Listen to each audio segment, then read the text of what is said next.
আমার ব্যবসায়ী অনেক সময় বাজার থেকে, আমি বলেছি, বাজার থেকে বেরিয়ে আসে, আসার পরে এশার নামাজের পর দোকান বন্ধ করে দিয়ে মসজিদের সামনে যাচ্ছে, নামাজও কিন্তু পড়ে নাই, কিন্তু ইমাম সাহেব ভদ্র মানুষ, সামনে যায়, দেখা হয়েছে, সালাম আলাইকুম ভাই, ওয়ালাইকুম সালাম, কেমন আছেন, ব্যবসা কেমন? বলে আলহামদুলিল্লাহ, আল্লাহ ব্যবসা দিয়েছে বলে উনি চলে যাচ্ছে। উনি চলে যাওয়ার সময় উনি আলহামদুলিল্লাহ বলে গেল, কিন্তু হিসাব করলে দেখা যাবে সকাল থেকে 2 নম্বর মাল ওনার দোকানে পাওয়া যায় না। চাইনিজ মালগুলা জাপানি বলে সাপ্লাই দিছে, বিদেশি মাল দেশির সাথে বিদেশি মিশাইয়া বেশি মুনাফা করার চেষ্টা করছে, সুযোগ পাইলে ওজনে কম বেশি দিছে, এক্সপায়ার মালগুলা এক্সপায়ার হিট প্রোডাক্টের মধ্যে ঢুকায় চালাই দিছে, বান্দাকে সবসময় ঠকানোর চেষ্টা করছে। সকাল 11টায় দোকান খুলছে, খোলার পরেও বলছে আপনি আমার বোনের কাস্টমার, এই বলে তার পকেট কাটছে। বিকাল বেলা জীবনের সিনেমা জানে না, হঠাৎ করে বলছে আপনার মতো চেনা কাস্টমার বলে কেনা দামে দিলাম, এই কথা বলে তার উপরে উল্টারও 200-400 টাকা মুনাফা করছে। এরকম চিটিংবাজ, মিথ্যাবাদী, প্রতারক, ও আবার এশার নামাজের পরে বলে আলহামদুলিল্লাহ।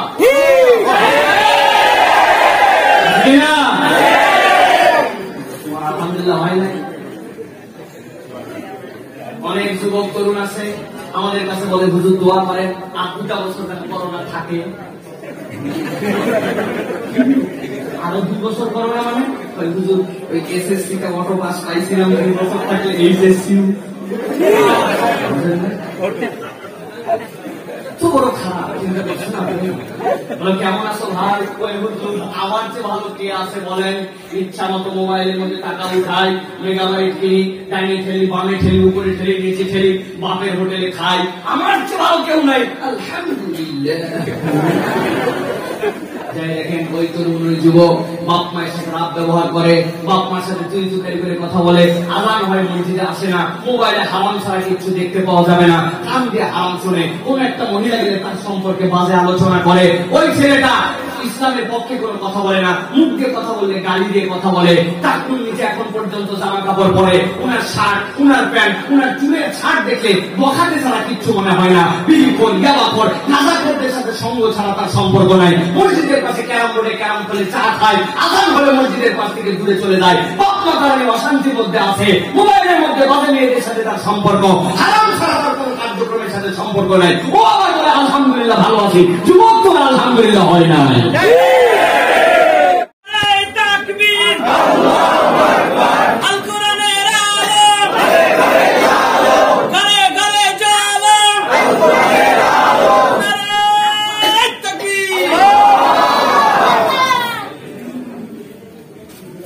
السلام عليكم ورحمة الله وبركاته.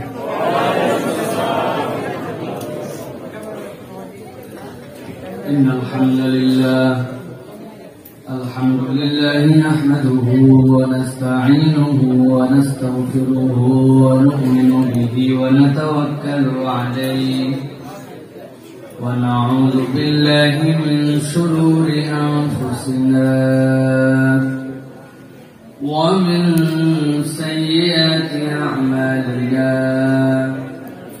من يهد الله فلا مضل له ومن يضلل فلا هادي له، وأشهد أن لا إله إلا الله وحده لا شريك له، وأشهد أن سيدنا وحبيبنا وطبيب قلوبنا محمد الذي أرسل رسوله بالهدى ودين الحق ليظهره على الدين كله وكفى بالله شهيدا. فقد قال الله سبحانه وتعالى في كلامه المجيد وفي فرقان الحميد: أعوذ بالله من الشيطان الرجيم.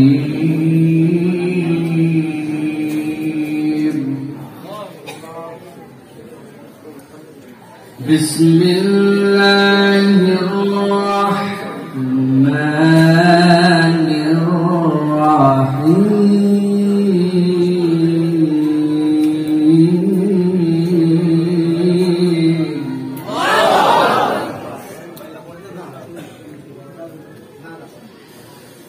يا أيها الذين آمنوا اتقوا الله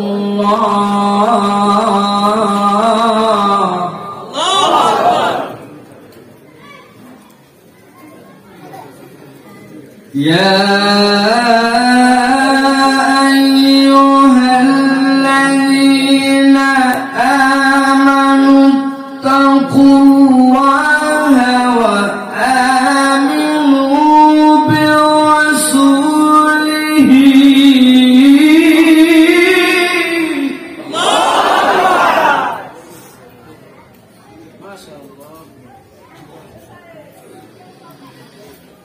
وآمنوا برسوله يؤتكم كفلين من رحمته ويجعل لكم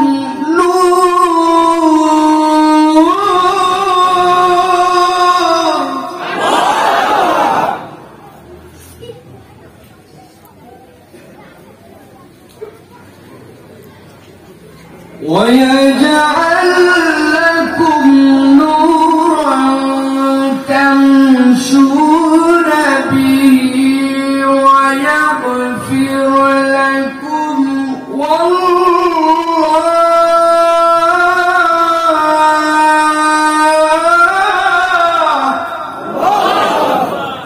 أحسنت.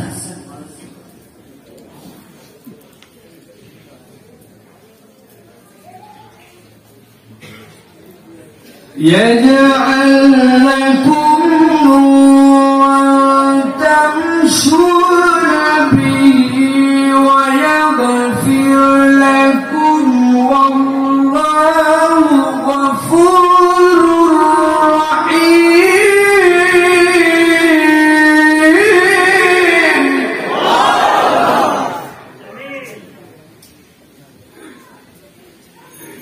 وقال الله سبحانه وتعالى آمرا ومخبرا للمؤمنين والمؤمنات إلى يوم القيامة إن الله وملائكته يصلون على النبي يا أيها الذين آمنوا صلوا عليه وسلموا تسليما.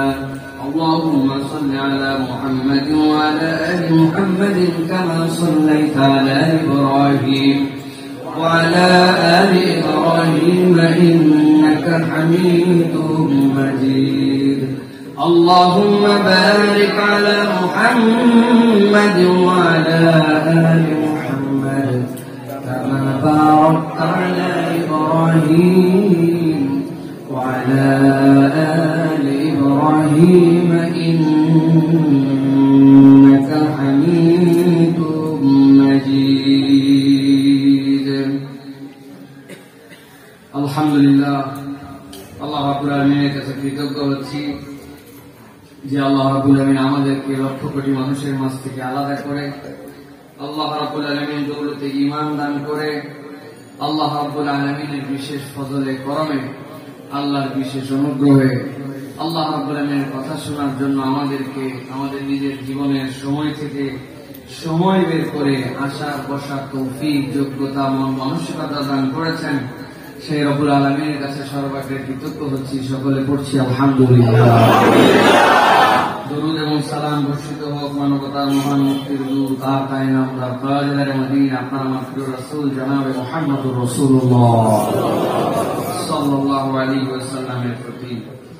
বাংলাদেশের ঐতিহ্যবাহী বিভাগ খুলনার আজকের এই খান মোহাম্মদপুর শিরগাতি যুব সমাজের উদ্যোগে তৃতীয় বার্ষিক তাফসীরুল কোরআন মাহফিলের গতকাল সম্মানিত সভাপতি মুহতামিম JKS হাফিজিয়া মাদ্রাসা রূপসা খুলনা মুফতি হুসাইন আহমেদ সাহেব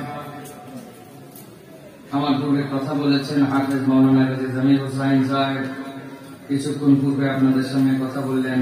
মুফতি শহীদুর রহমান মাহমুদাবাদী আমার সামনে উপবিষ্ট সর্বস্তরের মুরব্বিয়ান আযম, বিভিন্ন পর্যায়ের ইমাম, খতিব, উলামায়ে কেরাম, আমার প্রিয় তরুণ এবং যুবকেরা, স্নেহের ছোটরা, পর্দার আড়াল থেকে যারা আমাদের মায়েরা কথা শুনছেন, বোনেরা কথা শুনছেন, একবার সালাম দিয়েছি, আরো একবার আপনাদের কাছে দোয়া পাওয়া এবং করার আশায় সালাম নিবেদন করি। আসসালামু আলাইকুম ওয়া রাহমাতুল্লাহ। আপনারা ভালো আছেন ভাই? আলহামদুলিল্লাহ, আল্লাহ আমাদেরকে ভালো রেখে হাজির করেছেন। খুলনার কোরআন পাগল মানুষ আজকে প্রমাণ করেছে আলহামদুলিল্লাহ তারা কোরআন শুনতে চায়। আজকে বাংলাদেশে কোথাও মাহফিল হচ্ছে আমার জানা নাই, আপনাদের থাকতে পারে। আমি যেহেতু জায়গায় মোটামুটি ওলামায়ে কেরামদের সাথে যাদের সাথে মিশি, চলাফেরা করি, সবার মেসেজ একটাই যে 2 দিন 3 দিন একটু আরাম পাইছে সবাই, এখন একটু বাড়িতে বসে আছে। আর খুলনার মানুষের কারণে আমাদের কোনো আরাম নাই। উত্তাল পদ্মা সবকিছু পার করে, এরপরে ঝড়, মাথার উপরে কত নম্বর সিগন্যাল চলতেছে আপনারা সবাই জানেন। সেই অবস্থাতেও এই কোরআন প্রেমী মানুষের কাছে আল্লাহ রাব্বুল আলামিন হাজির করেছেন। এই জন্য আমরা আল্লাহ রাব্বুল আলামিনের কাছে এই যে বলার সুযোগ দিলেন, এই জন্য আমরা কৃতজ্ঞ হয়ে বলেন আলহামদুলিল্লাহ। বান্দা যদি আল্লাহর কৃতজ্ঞ হয় তাহলে নিয়ামত বাড়ায় দিবেন কে? আমাদের ফয়সাল ভাই সহ অন্যরা খুব আপসেট। আল্লাহর প্রশংসা মাঝে মাঝে করতেছে আলহামদুলিল্লাহ, তাও হচ্ছে। আবার মাঝে মাঝে বলতে আহারে 1 লাখ টাকা প্যান্ডেলের খরচ, কত মানুষ এসে ঘুরে গেল, এরকম বিভিন্ন সিগন্যাল মাঝে মাঝে ফুসফাস করে দিচ্ছে। আমার শয়তান সবাইকে ওয়াসওয়াসা দেয়। ওনার বলার কথা যে আল্লাহ তুমি যে মাহফিল নামে কিছু করাচ্ছ, এতেই তো আলহামদুলিল্লাহ। আমি যদি ঢাকা থেকে বলতাম একবার ভাই এই বিপদের মধ্যে পদ্মা পাড়ি দিয়া 4 নম্বর সিগন্যাল মাথায় নিয়ে আমি যাইতে পারবো না, আপনি কি আমি আমায় আনতে এবং যুক্তি, আমার বলা কি অযৌক্তিক? যুক্তি। আমি উঠতেছি ফেরিতে, আমি উঠতেছি ইয়েতে, ফেরিতে গাড়ি নেই জানেন আপনাদের, একটা বাস নাই, কোনো বাস উঠতেই দেয় নাই। আমাদের ফেরিতে কয়েকটা গাড়ি মিলাই কেবলমাত্র পার করে দিচ্ছে। বলছে আপনারা যাচ্ছেন কোথায়? হ্যাঁ, এর মধ্যে।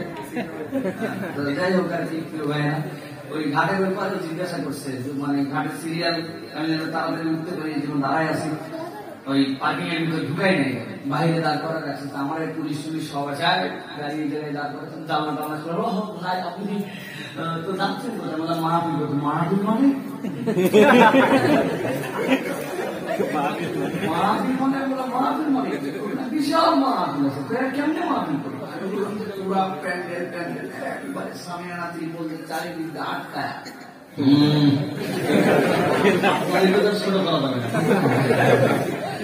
আলহামদুলিল্লাহ, তার থেকেও তো ভালো আমরা যে জায়গায় বসে আছি, এই জায়গায় বসে থাকলেই সওয়াব আছে। মুসলমানের সওয়াব মুক্ত 1 সেকেন্ড না থাকার জায়গা হচ্ছে মসজিদ। মসজিদের মধ্যে যতক্ষণ বসে থাকবে বাংলাকে আল্লাহ সওয়াব আমল নামে অটোমেটিক দিবে। প্রিয় ভাইয়ের, আজকে এই যে আমরা চলে আসছি, আল্লাহ রাব্বুল আলামিনের কাছে আমরা কৃতজ্ঞ হই, আনন্দিত হই। আমি অল্প সময় কিছু আপনাদের কাছে কথা বলবো ইনশাআল্লাহ।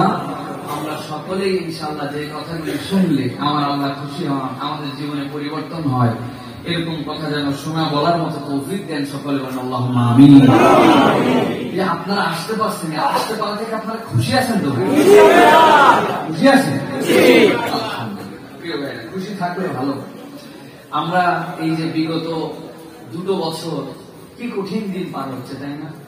যে সময়গুলিতে আমাদের জন্য করোনা চলে গেল, প্যান্ডামিক চলে গেল, এই সময়গুলিতে মানুষজন এরকম ভাবে চাইলে একত্রিত হতে পারতো না, মাহফিলের অনুমতি ছিল না, কত ধরনের আমাদের কঠিন কঠিন সিচুয়েশন পার করে আবার আমাদের জন্য সুন্দর একটা পরিবেশ এনে দিয়েছেন কে? আল্লাহ। কিন্তু শয়তান এটা পছন্দ করে না। শয়তান সব জায়গায় ইমানদারদের মধ্যে ইনজেকশন দিতে চায়।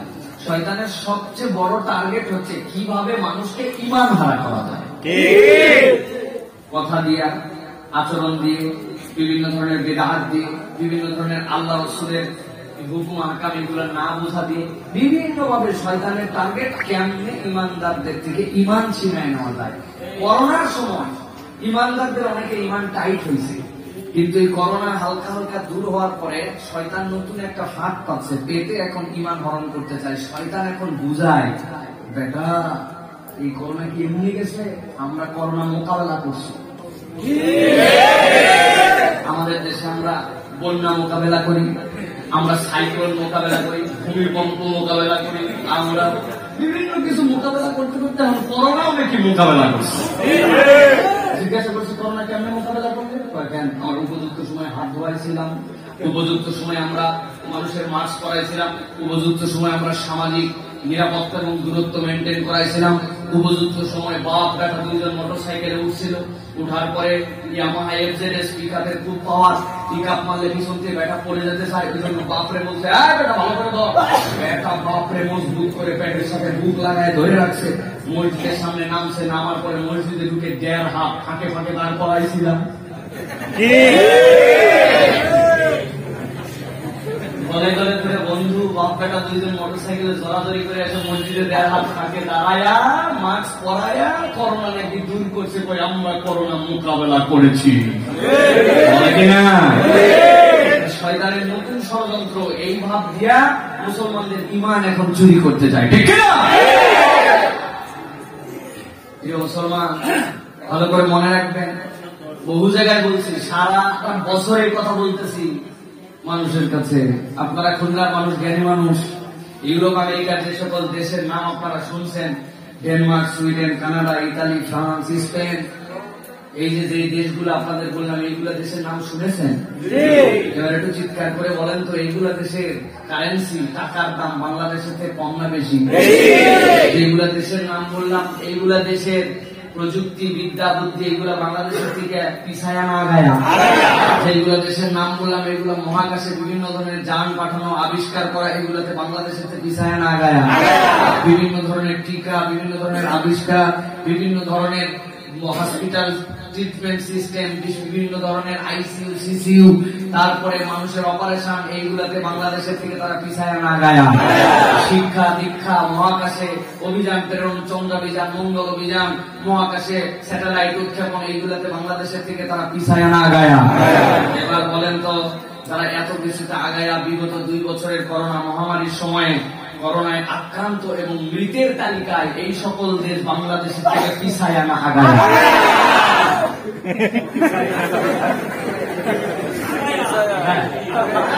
বুঝে বলছি? মানে ওরা আবিষ্কারে আগায়া, টাকা পয়সায় আগায়া, বিজ্ঞানে আগায়া, মহাকাশে আগায়া, মঙ্গলে আগায়া, ট্রিটমেন্টে আগায়া, টিকায় আগায়, আইসিইউ আগায়, সিসিইউ আগায়, আক্রান্ততে আগায়া, মৃততেও আগায়া। কেমনে মিলল রে ভাই? এতদিকে আগায় ওরা, তারপরে আবার মরাতেও আগায়। তার মানে বোঝা যায় না, এই দুনিয়ার এই সকল বাহ্যিক আগানো নয়। যদি মাস্ক পরায়া, হাত ধোয়া, স্বাস্থ্যবিধি মানায়া, টিকা দিয়ে উন্নত রাষ্ট্র হওয়ার কারণে যদি এইগুলো ঠেকানো যাইতো, মোকাবেলা করা যাইতো ইউরোপ আমেরিকায়, তাহলে করোনা মহামারী হইতো না। এর দ্বারা বোঝা যায় করোনা মহামারী এইগুলা দিয়ে বাংলাদেশের মানুষকে বাঁচায় নাই, বাংলাদেশের মানুষ বেঁচেছে আল্লাহ তাআলার রহমতে। ঈমান চোর একদল এখন আমাদেরকে ভূগোল বুঝায়া এখন ঈমান চুরি করার জন্য এই ওসিলা দেয়। ভালো করে মনে রাখবেন, ইসলাম বলছে লা দারারা ওয়ালা দিরার, মুসলমান কারো ক্ষতি করবে না, ক্ষতিগ্রস্ত হবে না। মুসলমান সামাজিক দূরত্ব মানবে, মাস্ক পরবে, টিকা নিবে, স্বাস্থ্যবিধি মানবে, সরকারের যে সকল সিদ্ধান্ত সেইগুলোর সাথে সম্মতি প্রকাশ করে সেইগুলো বাস্তবায়ন করার চেষ্টা করবে। কিন্তু মুসলমান মনে মনে বিশ্বাস রাখবে এবং প্রকাশ্য ঘোষণা দিবে, যদি চায় আল্লাহ, ঠেকানোর কেউ নাই, আর যদি ছেড়ে দেয় আল্লাহ, ধরার মতো দুনিয়ায় কেউ নাই। এটার নাম ঈমান। এটার নাম কে? এটার নাম কে? এটা আগে মজবুত করতে হবে। সব হারা হতে রাজি আছি, ঈমান হারা হতে রাজি নেই। প্রিয় ভাইয়েরা, এই ঈমান চোরেরা আমাদের থেকে এরকম করে ঈমান চুরি করে, আর আমরা যারা বাঙালি, আমরা তারা আল্লাহ রাব্বুল আলামিনের নাশকরি করি। আমাদের মধ্যে আল্লাহ রাব্বুল আলামিনের শুকরিয়া নাই। এই যে এই কঠিন পরিস্থিতি পার করলাম আমরা, এই পরিস্থিতি পার করার পর আপনারা কি আলহামদুলিল্লাহ বলেন? বাবা, খুলনা মানুষ তো সবসময় এক ধাপ এগিয়ে না, বলি মানে কি হুজুর, আমরা সব সময় আলহামদুলিল্লাহ হালতে আছি, ঠিক না? আলহামদুলিল্লাহ, এমন আলহামদুলিল্লাহ বলে, কিন্তু জানে না যে এই আলহামদুলিল্লাহটা তার অন্তর থেকে প্রপারলি হয় না। এই আলহামদুলিল্লাহ মসজিদের ছাদও পার করে না। মসজিদের ছাদ, আমার মোবাইল আছে, কম দামি মোবাইল, কিন্তু তারপরেও অ্যান্ড্রয়েড মোবাইল আর কি কোন রকম চলে, এরকম ভাঙাচোরা মোবাইল, কিন্তু এর মধ্যে 100 টাকা ফ্লেক্সি লোড করা আছে। এরপরে দামি একটা বাংলাদেশের সবচেয়ে ভালো নেটওয়ার্কের সিম আছে এর মধ্যে। মোবাইলে এই মুহূর্তে 78% চার্জ আছে। সব মিলায় মোবাইলে মোটামুটি আপনি পৃথিবীর যে কোনো জায়গায় কল করতে পারেন। কারণ যদি সাহস থাকে আমার মোবাইল দিয়ে দিতে চাই, 1 মিনিট কল করে দেখান, দেন। পিছনে আগে দেখছি ফিঙ্গার প্রিন্ট, আবার সামনে দিচ্ছেন প্যাটার্ন লক, আমার ফোল্ডারে আলাদা আলাদা লক, ওইগুলো একটু খুলে দিয়ে আমার দেন কল কেমনি করা লাগে। তার মানে কি, মোবাইলের চার্জ থাকলে, মোবাইলের ব্যালেন্স থাকলে, আর মোবাইলের মধ্যে আপনার ভালো নেটওয়ার্ক থাকলেই কল করা যায় না। কল করার জন্য পাসওয়ার্ড জানা লাগে। আলহামদুলিল্লাহ শুদ্ধ উচ্চারণেই, কেবলমাত্র আলহামদুলিল্লাহ বলতে জানলেই আর ঠোঁট দিয়ে বলে ফেললেই, খুব সহিভাবে আলহামদুলিল্লাহ বললেই আলহামদুলিল্লাহ হয় না। খবর নিয়ে খুলনায় যায় দেখবেন অনেক হিন্দু আছে, কেমন আছেন জিজ্ঞাসা করলে আলহামদুলিল্লাহ, আর উচ্চারণ শুনলে অনেক কারি সাহেব, নাম শুনলে দেখবেন কৃষ্ণলাল পদ।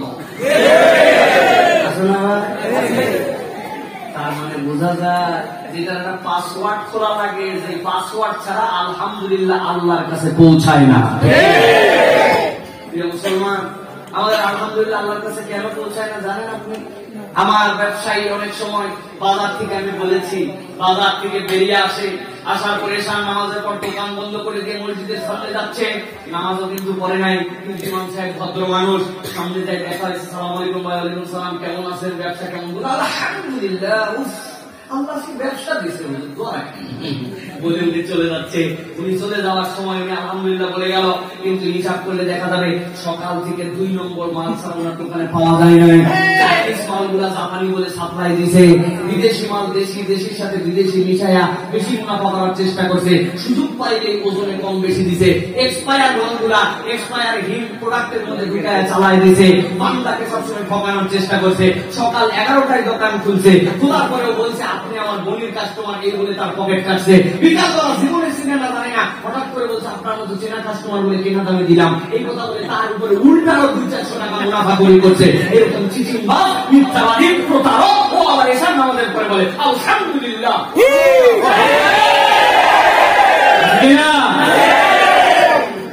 আলহামদুলিল্লাহ হয় নাই? অনেক যুবক তরুণ আছে আমাদের কাছে বলে হুজুর দোয়া করেন, 2টা বছর করোনা থাকে, আরো 2 বছর করোনা, মানে হুজুর ওই এসএসসি টা অটো পাস পাইছিলাম, 2 বছর থাকলে এইচএসসি তো বড় খারাপ। চিন্তা করছেন আপনি? কেমন আছো ভাই? আমার চেয়ে ভালো কে আছে বলেন? ইচ্ছা মতো মোবাইলের মধ্যে টাকা উঠাই, মেগাবাইট কিনি, ডাইনে ঠেলি, বামে ঠেলি, উপরে ঠেলি, নিচে ঠেলি, বাপের হোটেলে খাই, আমার চেয়ে ভালো কেউ নাই, আলহামদুলিল্লাহ।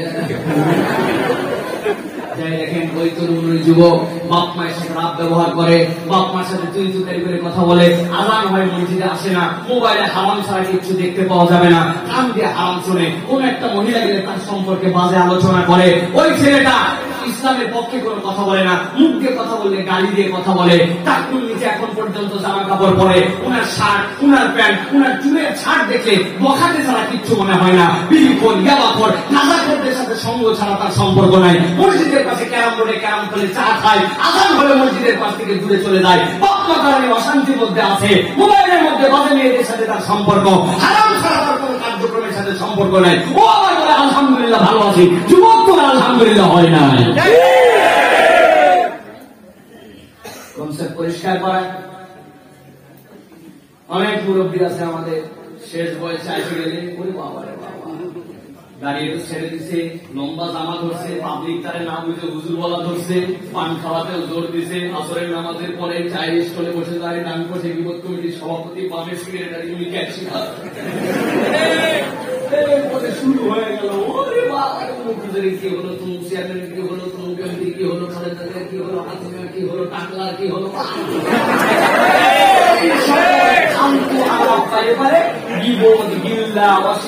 অসভ্য কথা, মিথ্যা কথা, কথা, যেগুলা কথা বলা যাবে না, এইগুলা কথা নিয়ে আলোচনা করে করে করে করে করে মাগরিবের আগ ঘন্টা মসজিদে আসতেছে। হঠাৎ করে ইমাম সাহেবদের সাথে দেখা, কেমন আছেন চাচা, খিলাল করতে করতে আলহামদুলিল্লাহ ভালো আছি বাপ।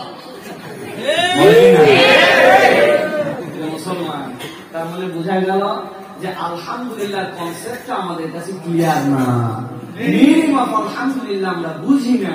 এটা আগে পরিষ্কার করে নিতে হবে। মোবাইলে চার্জও আছে, মোবাইলে নেটওয়ার্কও আছে, ব্যালেন্সও আছে, কিন্তু এই মোবাইলে কল করা যায় না। আপনার মুখে আলহামদুলিল্লাহ আছে, আপনি আল্লাহর জন্য আলহামদুলিল্লাহ বলতেছেন, আলহামদুলিল্লাহ উচ্চারণও ঠিক আছে, কিন্তু এই আলহামদুলিল্লাহ আপনার ঠোঁট থেকে বের হয়ে আল্লাহ পর্যন্ত পৌঁছায় না। ব্যবসায়ী, আপনার কনসেপ্টটা পরিষ্কার করেন। বাংলাদেশের কম বড় ব্যবসায়ী ছিল, অ্যারোমেটিক কসমেটিক্স, হালাল সাবানের জনক, 2-3টা পত্রিকার মালিক, টিভি চ্যানেলের মালিক, ঢাকা শহরের 20 ভাগ জমির 1 ভাগ জমির মালিক। করোনার সময় যখন বাংলাদেশে কোনো ফ্লাইট নাই, ওই সময় করোনায় আক্রান্ত হওয়ার পরে চাটাট বিমানে করে তার জন্য 39 জন ডাক্তার চায়না থেকে আনা হয়েছিল, কিন্তু আল্লাহ তার মৃত্যু রেখে রাখছে, বিদায় হয়ে গেছে। আপনি ব্যবসায়ী বলবেন আল্লাহ ওই রকম কোটি কোটি কোটি কোটি কোটি কোটি টাকার মালিক হারায় গেল, আমার মতো এরকম দুর্বল মানুষ আল্লাহ তুমি আমার এখন পর্যন্ত টিকায় রাখছো, আমার বাচ্চা কাচ্চাকে এতিম বানাও নাই, আমার স্ত্রীটাকে বিধবা বানাই দাও নাই, এখন পর্যন্ত এক ওয়াক্ত না খাওয়াই রাখো নাই। আল্লাহ আমি তোমার একজন প্রকৃত গোলাম এখন হতে চাই, আমার শপথ হচ্ছে আর মিথ্যা কথা বলে ব্যবসা করবো না, আর ওজনে কম দিব না। আল্লাহ বান্দার হক নষ্ট করে যেগুলো আদায় করে দিব, যদি না পারি তাদের নামে মসজিদ মাদ্রাসায় দান করে দিব। আল্লাহ আমার মুখ থাকবে, মিথ্যার ব্যবসা থাকবে না, প্রতারণা থাকবে না, ওজনে কম দিব না, মিথ্যা কথা বলে বেচবো না, এক দেশের মাল আরেক দেশে বলবো না, 2টা মালের মধ্যে মিশ করে মুনাফাখুরি করবো না, মানুষের পকেট জুলুম করে কাটবো না। আপনি যদি এই শপথ নিয়ে আল্লাহর কাছে ফেরত আসতে পারেন, আল্লাহ রাব্বুল আলামিনের কাছে তবেই আপনার আলহামদুলিল্লাহ হয়েছে, নচেত আপনার আলহামদুলিল্লাহ হয় না। যুবক, তোমার কনসেপ্টটা তোমাকে বুঝে নিতে হবে ভাই। তুমি যদি প্রকৃত আল্লাহর আলহামদুলিল্লাহ বলতে চাও, তাহলে তোমাকে আজকের থেকে শপথ নিতে হবে, এখন থেকে আমি একজন আদর্শ যুবক হতে চাই, আমি আল্লাহর একজন প্রকৃত গোলাম হতে চাই। আমার মুখ থাকবে, আমি মিথ্যা কথা গালি দিব না, আমার মোবাইল থাকবে হারাম, এই 2 চোখ দেখবে না, পিতা মাতার সাথে আমি যত বড় যাই হই না কেন, আমার পিতা মাতা যত মূর্খ হোক যাই হোক, আমি কখনো তাদের সাথে ঝাড়ি দিয়ে কথা বলবো না, তাদের সাথে বেয়াদবি করবো না। আযান হবে, মসজিদ ছাড়া আমাকে কোথাও পাওয়া যাবে না। এখন থেকে আমি একজন পূর্ণাঙ্গ মুমিন হয়ে টাকুর নিচে কাপড় পরবো না, এমন উৎপট পোশাক, উৎপট চুলের ছাড় দেবো না যেখানে ইহুদি নাসারাদের সাথে মিল হয়। আমি এখন থেকে আল্লাহর একজন প্রকৃত গোলাম হয়ে ইসলামের পক্ষে থাকার চেষ্টা করবো, কল্যাণকর কাজের দিকে ঝাঁপায় পড়লাম। এই শপথ যদি দিতে পারো, this is the Real meaning of আলহামদুলিল্লাহ। মুরব্বী, আপনি আপনার আলহামদুলিল্লাহ বোঝেন। WHO, বিশ্ব স্বাস্থ্য সংস্থা, পৃথিবীর মানুষের কাছে জানাইছিল যাদের বয়স 60-এর উপরে, এগুলো নাই, এরা আক্রান্ত হবে আর পৃথিবীর থেকে সব বিদায় নিয়ে নিবে। আল্লাহর রহমতে বাংলাদেশে কিছু মানুষ মরলেও 60 বয়সের লোক মরেই নেই, দেখেন সবগুলো হয়ে যাচ্ছে। জানে না স্বাস্থ্যবিধি, জানে না নিয়ম কানুন, মসজিদের বাথরুমে এসে বাথরুম সারছে, বড় কাজ করার পরে তাকায় দেখে বাথরুমের ভিতরে টিস্যু নেই, গেলাও নেই, নিজের পকেটেও নাই, কি করবে? ডাইরেক্ট শৌচ কাজ সারছে, শৌচ কাজ সারার সময় হাতে হালকা একটুখানি মল লেগে গেছে, ওই মল দিয়ে ট্যাপের কল বন্ধ করছে, ওইটা দিয়ে মদনা ঠিক মতো রাখছে, ওই হাত দিয়ে সিটকানি খুলছে, ওইটা দিয়ে মসজিদের কল এসে ধরছে, বাম হাত দিয়ে ঝোকায় ঝোকায় ডান হাতে করার পর যখন মুখ ধোয়া লাগবে ওই 2 হাত দিয়ে এত স্বাস্থ্য জ্ঞান যারা জানে আল্লাহ, সেই মানুষগুলাকে তুমি এখন পর্যন্ত হেফাজত করেছো, নাই টিকা নাই কিছু নাই, বুঝি কিছু। আল্লাহ আমি তোমার একজন প্রকৃত গোলাম হতে চাই, কি করবো আল্লাহ? আজকের থেকে শপথ নিলাম, আমি এখন থেকে আর কিবত বিল্লাহ যেখানে আমি নাই সেখানে এখন থেকে নবীর সুন্নাত আমার জীবনে বাস্তবায়ন করার জন্য চেষ্টা করবো।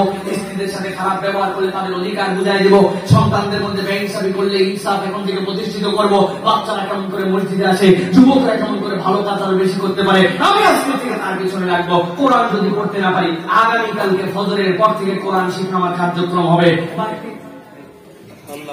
মাঝে যে কয়েকদিন বসে আছি সে কয়েকদিন আমি কোরআনের পক্ষে, আল্লাহর পক্ষে থাকতে চাই। এই যদি হয় আপনার শপথ, তাইলে আপনার আলহামদুলিল্লাহ ঠিক আছে, ঠিক না?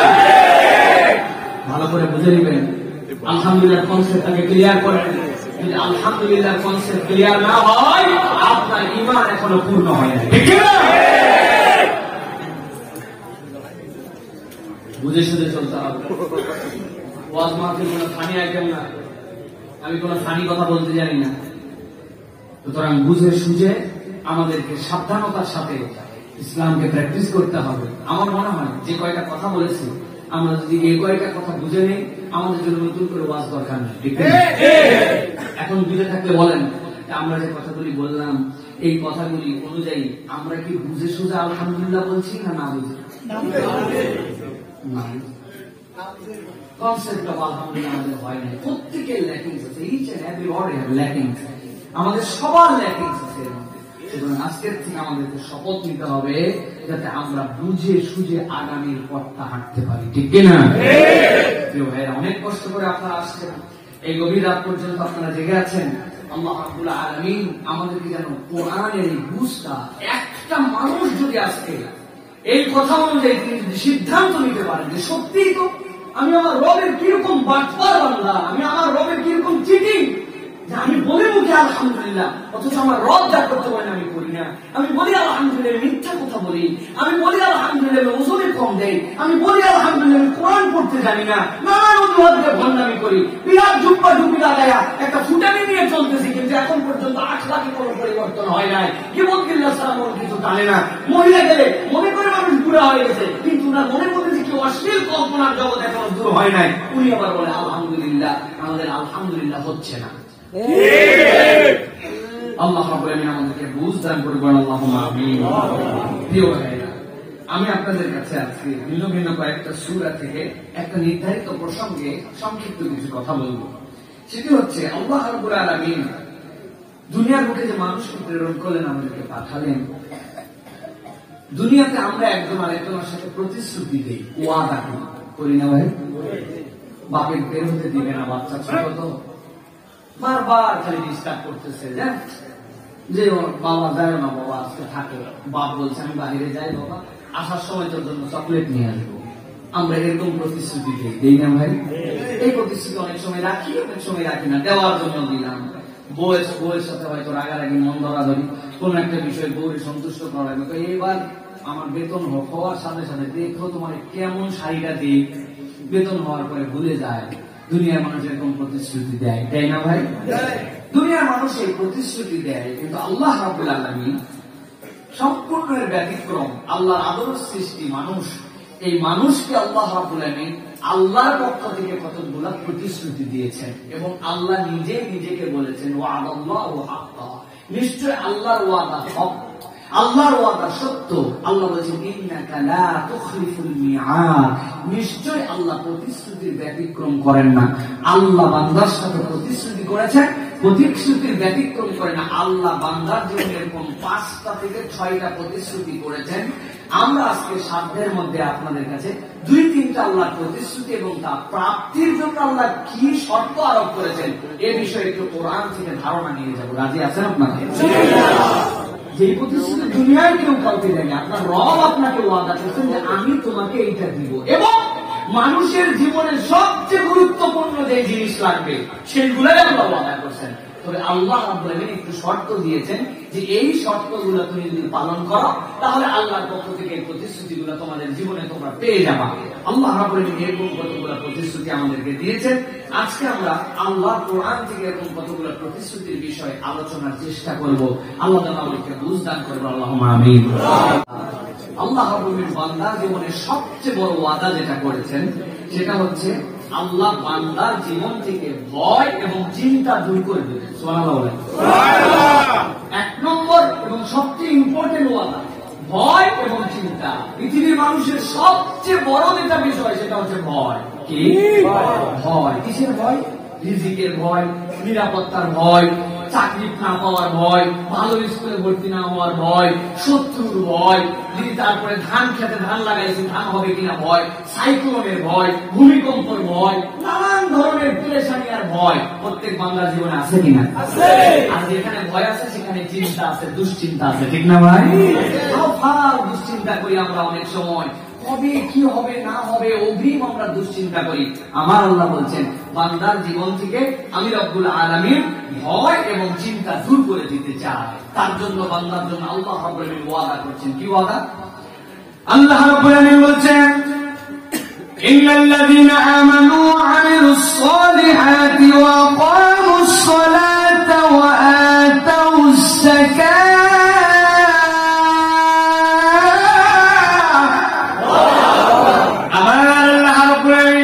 তারপর দুনিয়ার মানুষের দিকে তাকায় বলছেন ইন্নাল্লাযীনা আমানু, দুনিয়ার যত মানুষ থাকবে ওই মানুষগুলা যদি আল্লাহ রাব্বুল আলামিনের কাছে দুইটা জিনিসের গ্যারান্টি পেতে চায়, তাদের জীবন থেকে ভয় আর দুশ্চিন্তা যদি তারা তুলে ফেলতে চায়, আমি আল্লাহ রাব্বুল আলামিন তাদের জন্য সর্বপ্রথম বললাম ওই মানুষগুলাকে মানুষের ক্যাটাগরি থেকে বের হতে হবে, কেবল জেনারেল মানুষ হলে হবে না। ওই মানুষগুলাকে আমার রব বলছেন আল্লাহ রাব্বুল আলামিনের প্রতি ঈমান আনা লাগবে। কার প্রতি? বিপদে পড়ে গেছেন, দৌড় লাগাই দিচ্ছেন। আপনাদের খুলনার বিখ্যাত কোন জায়গা চলে গেছেন আপনারা সুন্দর করে, যাওয়ার পরে মান্যত দেওয়া শুরু করে দিচ্ছেন। বাবা সাহেবের ওই জায়গায় পুকুরের মধ্যে দেখছেন মুরগি ফেলে দেয়, এমন চালাকের চালাক আপনার থেকে 200 টাকা দিয়ে মাদার শরীরে মুরগি নেয়, মুরগির পায়ের মধ্যে দড়ি লাগায় ফেলে, পুকুরের মধ্যে থেকে টাইনে একই মুরগি আবার বেঁচে। আর বাঙালি এমন গাধা গাধা নিজের 200 টাকা দিয়া খানজাহান আলীর দরবারে নিজের ঈমান বিক্রি করে। আল্লাহ বলেন ইন্নাল্লাযীনা আমানু ওয়া আমিলুস সালিহাতি ওয়া আকামুস সালাতা ওয়া আতাউস যাকাতা লাহুম আজরুহুম ইনদা রাব্বিহিম ওয়া লা খাউফুন আলাইহিম ওয়া লা হুম ইয়াহজানুন।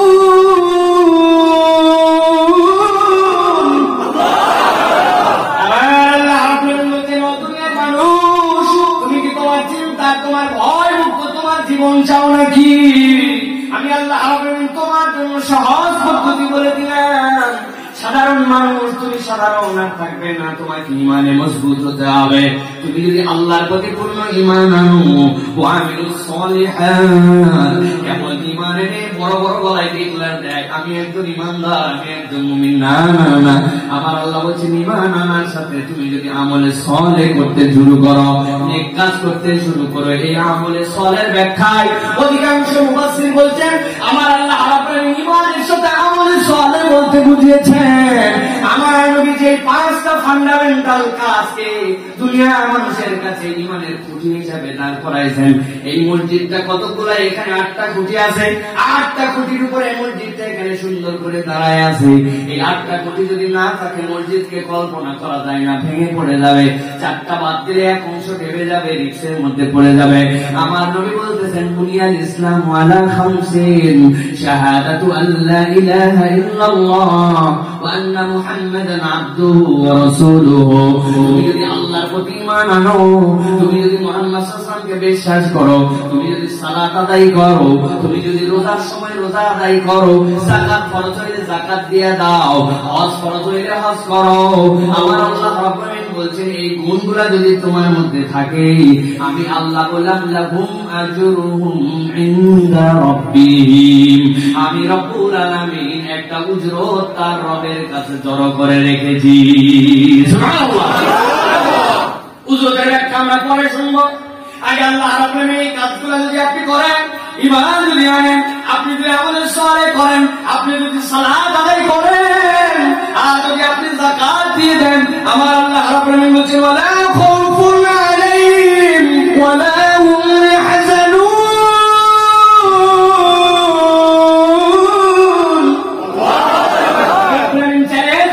তোমার জন্য তুমি এইটা ফুলফিল করে এই দুনিয়ার বুকে ঘোরাফেরা করবে। আমি রব্বুল আলামিন তোমার কাছে চ্যালেঞ্জ দিলাম, তোমার দুশ্চিন্তাও থাকবে না, তোমার দুনিয়ার বুকে টেনশনও থাকবে না। আমি আল্লাহ তোমার ভয় মুক্ত এবং দুশ্চিন্তা মুক্ত জীবন দান করে দিব। কেমন করে ভয় মুক্ত জীবন হবে, কেমন করে দুশ্চিন্তা মুক্ত জীবন হবে, এই চিন্তা তখন আপনার থাকবে না। নিরাপত্তা দেওয়ার দায়িত্ব হবে রব্বুল আলামিনের। আমার আল্লাহ বলছেন ইসলাম কোন থিওরির নাম নয়, বরং ইসলাম দুনিয়ার বুকে যুগে যুগে থেকে প্র্যাকটিক্যাল দেখাই দিয়েছে। আমার রাসূলকে দিয়ে পর্যন্ত আল্লাহ দেখাইছেন। আমার নবী রাত্রেবেলা শুয়ে আছেন, হযরত আলীকে ডাক দিয়েছেন, আলী আসো, আমার প্রতি ওহী চলে আসছে, আজকে রাত্রে মক্কা থেকে মদিনায় রওনা করে যাব।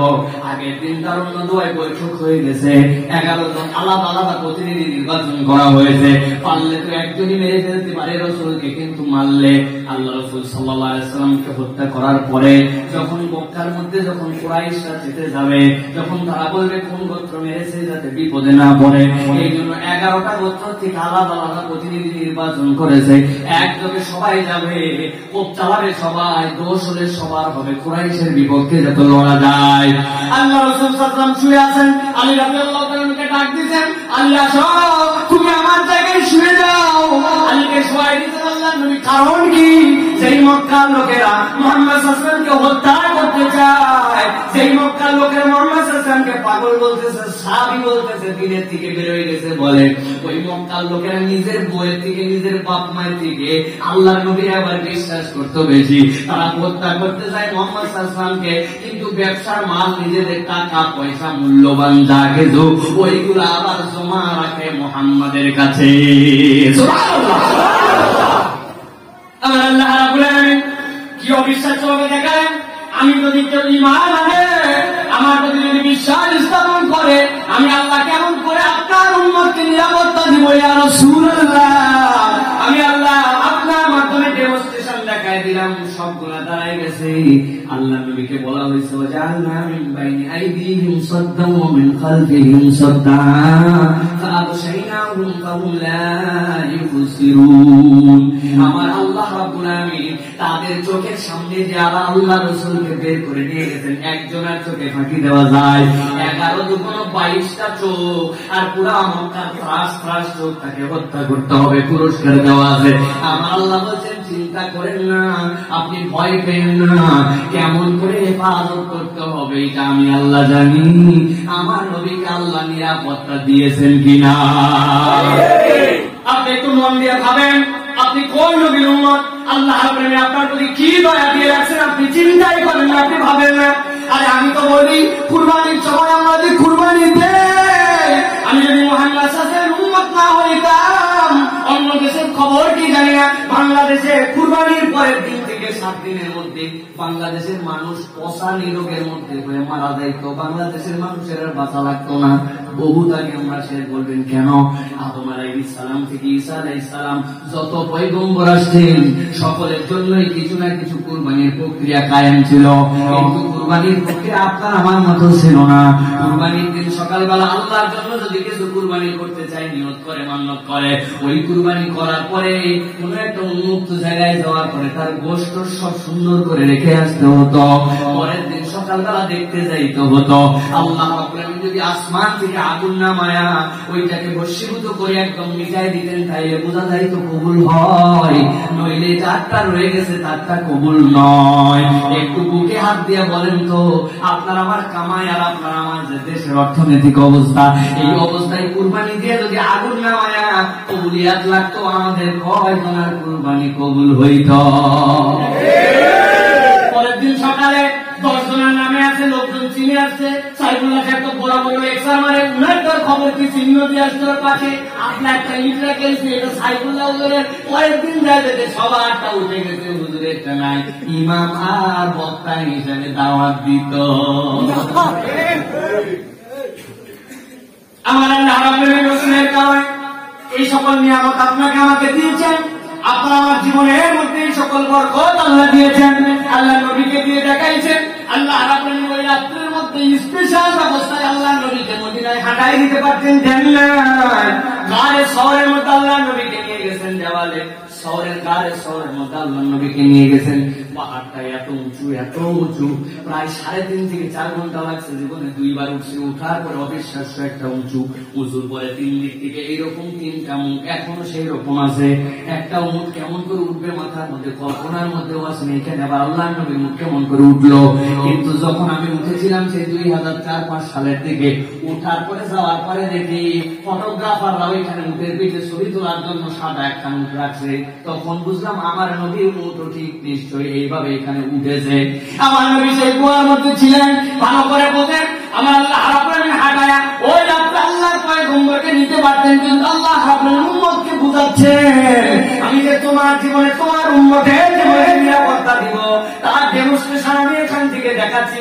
আবু বকর শুয়ে আছেন না, আবু বকর বসে আছেন, আল্লাহ নবী করে শুয়ে আছেন। ঘটনা সবাই জানেন। আবু বকর দেখতে পাচ্ছেন পাটা কার, আমি তো চিনতে পারি। আরে মাথাটা নিচু করলে আমার নবীকে ধরে ফেলবে। 100 মুখের লোক তো সম্বরণ করা যাবে না, কিছু না বুঝে তো আমার নবী ক্ষতি করে ফেলবে। আমার নবী বেটেনশন, একদম চুপচাপ।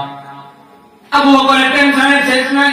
আল্লাহ রাব্বুল আলামিন জিজ্ঞাসা করলেন আবু বকর, আল্লাহ রাব্বুল আলামিন যাই ইশারায় সব করেছেন। রাসূল জিজ্ঞাসা করলেন আবু বকর ব্যাপার কি তোমার যদি ইয়া রাসূলুল্লাহ, আপনি আমি ছাড়া তো এখানে কেউ নাই। আল্লাহ রাব্বুল আলামিন আবু বকরকে বললেন, বলে দেন রাসূল তাকে, লা তাহজান ইন্নাল্লাহা মা'ানা। মুসলমান কখনো একাই থাকে না, একাই থাকে না। যদি ঈমান এনে ফেলে, আমলে সালেহ করে, আকামুস সালাহ, সালাত যদি আদায় করে, যাকাত ফরজ হলে আদায় করে দেয়, আল্লাহ বলেন রব্বুল আলামিন ওই বান্দার জন্য চিরস্থায়ী নিরাপত্তার দায়িত্ব নিয়ে নেন। সুবহানাল্লাহ। এই জন্য প্রিয় ভাইরা, আল্লাহ রাব্বুল আলামিনের ওয়াদা যদি আমাদের জীবনে বাস্তবায়ন করতে চাই, আল্লাহ রাব্বুল আলামিন দুইটা করে প্রতিশ্রুতি দিয়েছেন, লাহুম আজরুন ইনদা রাব্বিহিম। আল্লাহ রাব্বুল আলামিন তার আদর দিবেন। কি আদর করে বলা হবে? সামনের ওয়াদায় সেটা পরিষ্কার হবে, কিন্তু আল্লাহ বলেন গ্যারান্টার ওয়ালা খাউফুন আলাইহিম ওয়ালা হুম ইয়াহজানুন।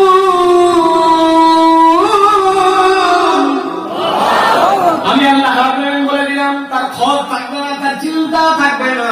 এখন আমাদের উল্টান্ত এই আয়াতে কারিমা নিজের জীবনে ফেলেন। আমাদের জীবনে আমরা নামাজ পড়ি, কিন্তু চিন্তা আছে কি নাই? আমাদের জীবনে আমরা অনেকে যাকাত দেই, কিন্তু আমরা ভয় পাই কিনা? আমাদের জীবনে চলার পথে, বলার পথে আমাদের এই সকল কিছু আছে কিনা? যদি দেখেন নামাজও পড়েন, যাকাতও দেন, ইমানদারও দাবি করেন, আবার চিন্তাও যায় না, ভয়ও যায় না, তাহলে দ্বিতীয়বার আপনাকে ক্রস চেক করতে হবে। নিশ্চয়ই আমার নামাজে, আমার আমলে কোথাও না কোথাও আল্লাহ যেভাবে বলেছেন সেভাবে আদায় হচ্ছে না। নামাজি মুসল্লি, তারপরে চিন্তাটা যায় না। যাকাত আদায়কারী, তারপরেও তার সম্পদের ভয় যায় না। ব্যাপার কি? তাহলে বুঝতে হবে আমার রব যেরকম করে নামাজ পড়তে বলেছেন, নিশ্চয় আমার নামাজে ঘাপলা আছে। আরে আজ পর্যন্ত আমরা এত দূর পর্যন্ত বড় হয়ে গেলাম, অনেক নামাজি এমন নামাজ পড়ে যার নামাজটা এখন পর্যন্ত বিশুদ্ধ হলো না, যার তেলাওয়াত বিশুদ্ধ হলো না। আল্লাহর কাছে নামাজে দাঁড়াইছে, দাঁড়ানোর পরে সূরা ফাতিহা পড়তেছে, সূরা ফাতিহার মধ্যে আল্লাহর কাছে বলতেছে ইহদিনাস সিরাতাল মুস্তাকিম সিরাতাল লাযিনা আন'আমতা আলাইহিম গায়রিল মাগদুবি আলাইহিম ওয়ালাদ-দাল্লিন। ফেরেশতা যদি একবার আমিন বলে, আপনার বাটাম কিন্তু ঝরঝরা। যারা ঠিক বলছে তারা দুই একজন বুঝছে, বাকিরা ঠিক বলে নাই। ঠিক কিনা? ইহদিনাস সিরাতাল মুস্তাকিম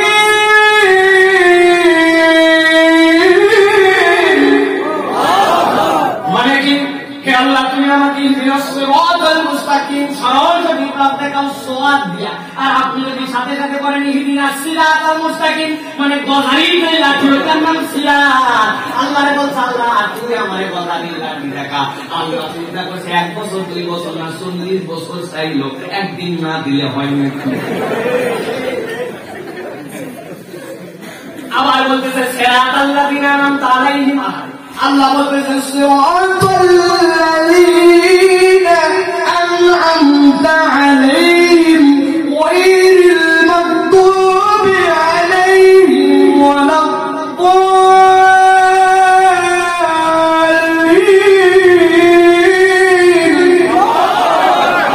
আবার আল্লাহ বলতে রাস্তা দেখাও তাদেরটা, তারা পাস করে গেছে ইতিমধ্যে, তারা নবীর সিদ্দিকীন, তাদের প্রতি তুমি নিয়ামত দিয়ে দিছো, তাদের রাস্তা দেখাও।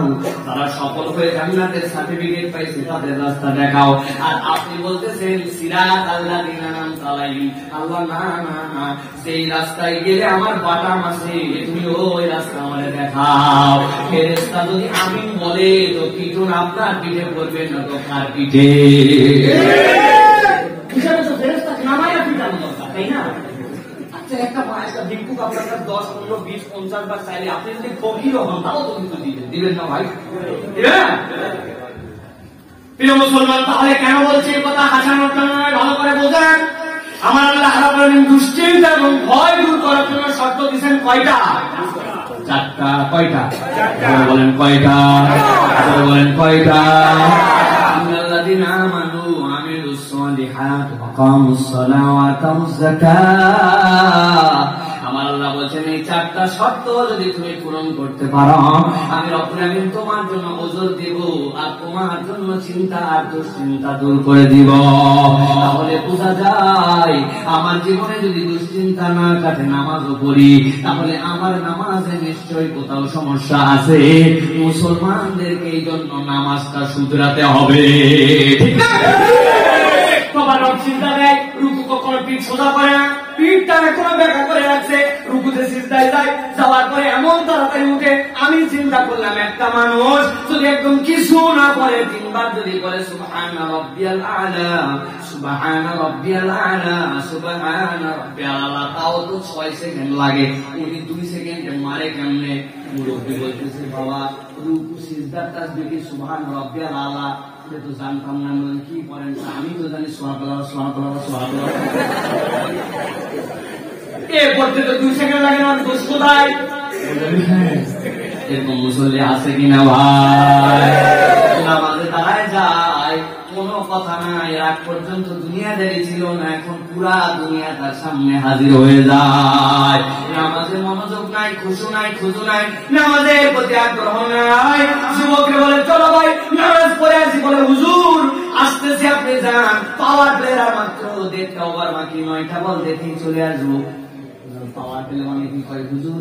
এখন সব ফিল্ডার ভিতরে সাকিব আল হাসান বাংলাদেশের গান, এখন খালি 4-6 উপর দিয়ে দিয়ে তুলে তুলে মারবেন, 9টা বল হুজুর। আহ বলতে বলতে পরের বলে বোল্ড আউট। বল হলেই তো 1.5 মিনিটের বিজ্ঞাপন বিরতি, বল আছে আর 8টা, নামাজ আছে আর 1 রাকাত। বান্দা নামাজের দিকে আসে না, মসজিদের সামনে দাঁড়ায় থাকে, চায়ের দোকানে খেলা দেখে মসজিদে নামাজ হয়ে যায়। ওই বান্দা আবার আল্লাহর কাছে বলে আল্লাহ তুমি আমার ভয় দূর করে দাও, টেনশন দূর করে দাও। আমার আল্লাহ বলেন তোর মতো মুনাফিক বান্দা একটাও নাই।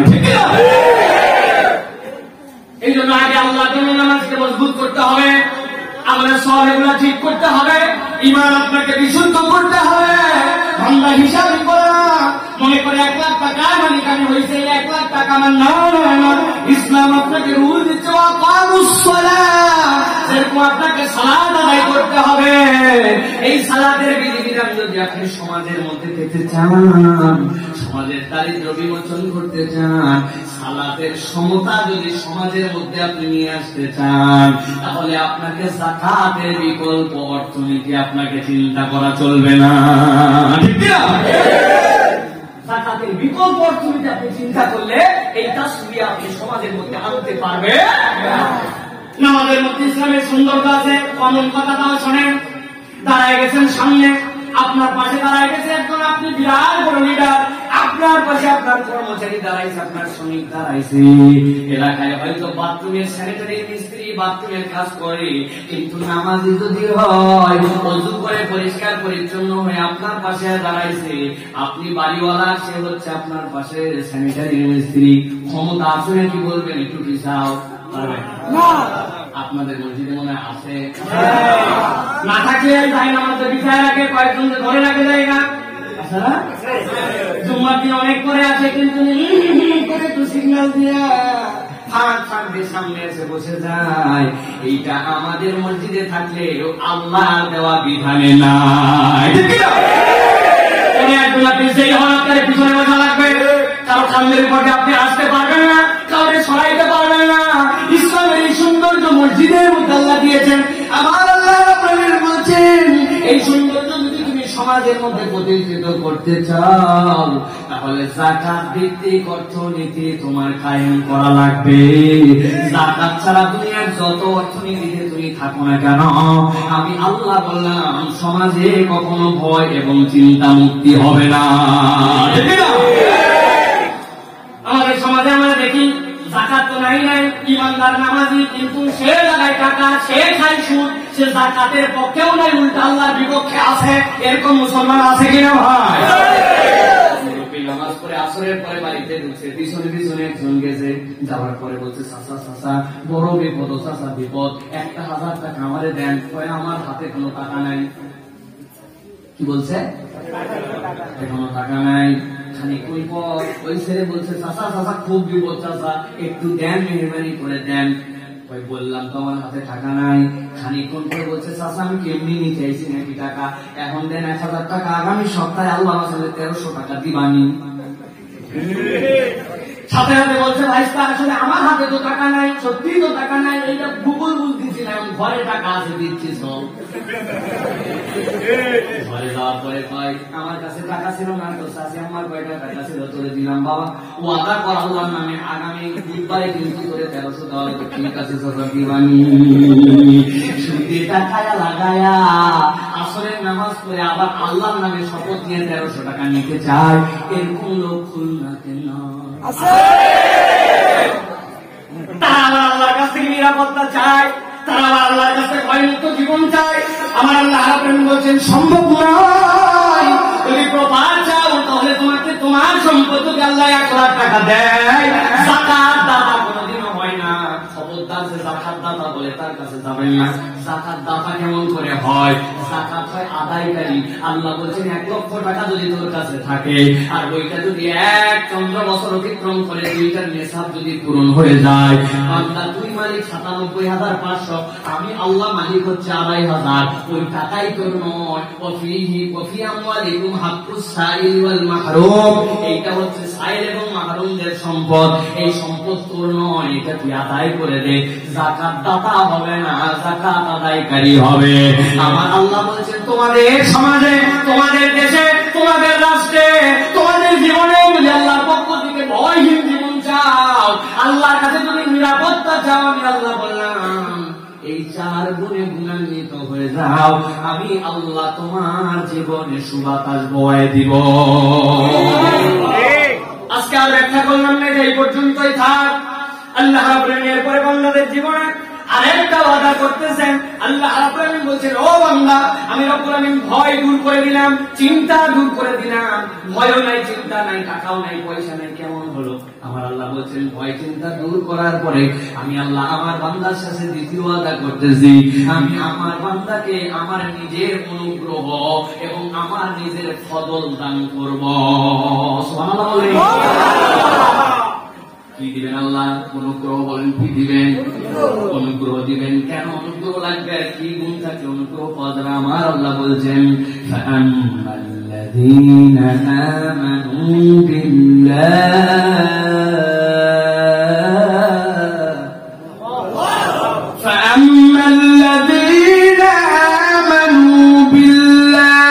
ওয়া'তাসামু বিহি ফাসায়ুদখিলুহুম رحمة منه وفضل ويهديهم إليه صراطا مستقيما।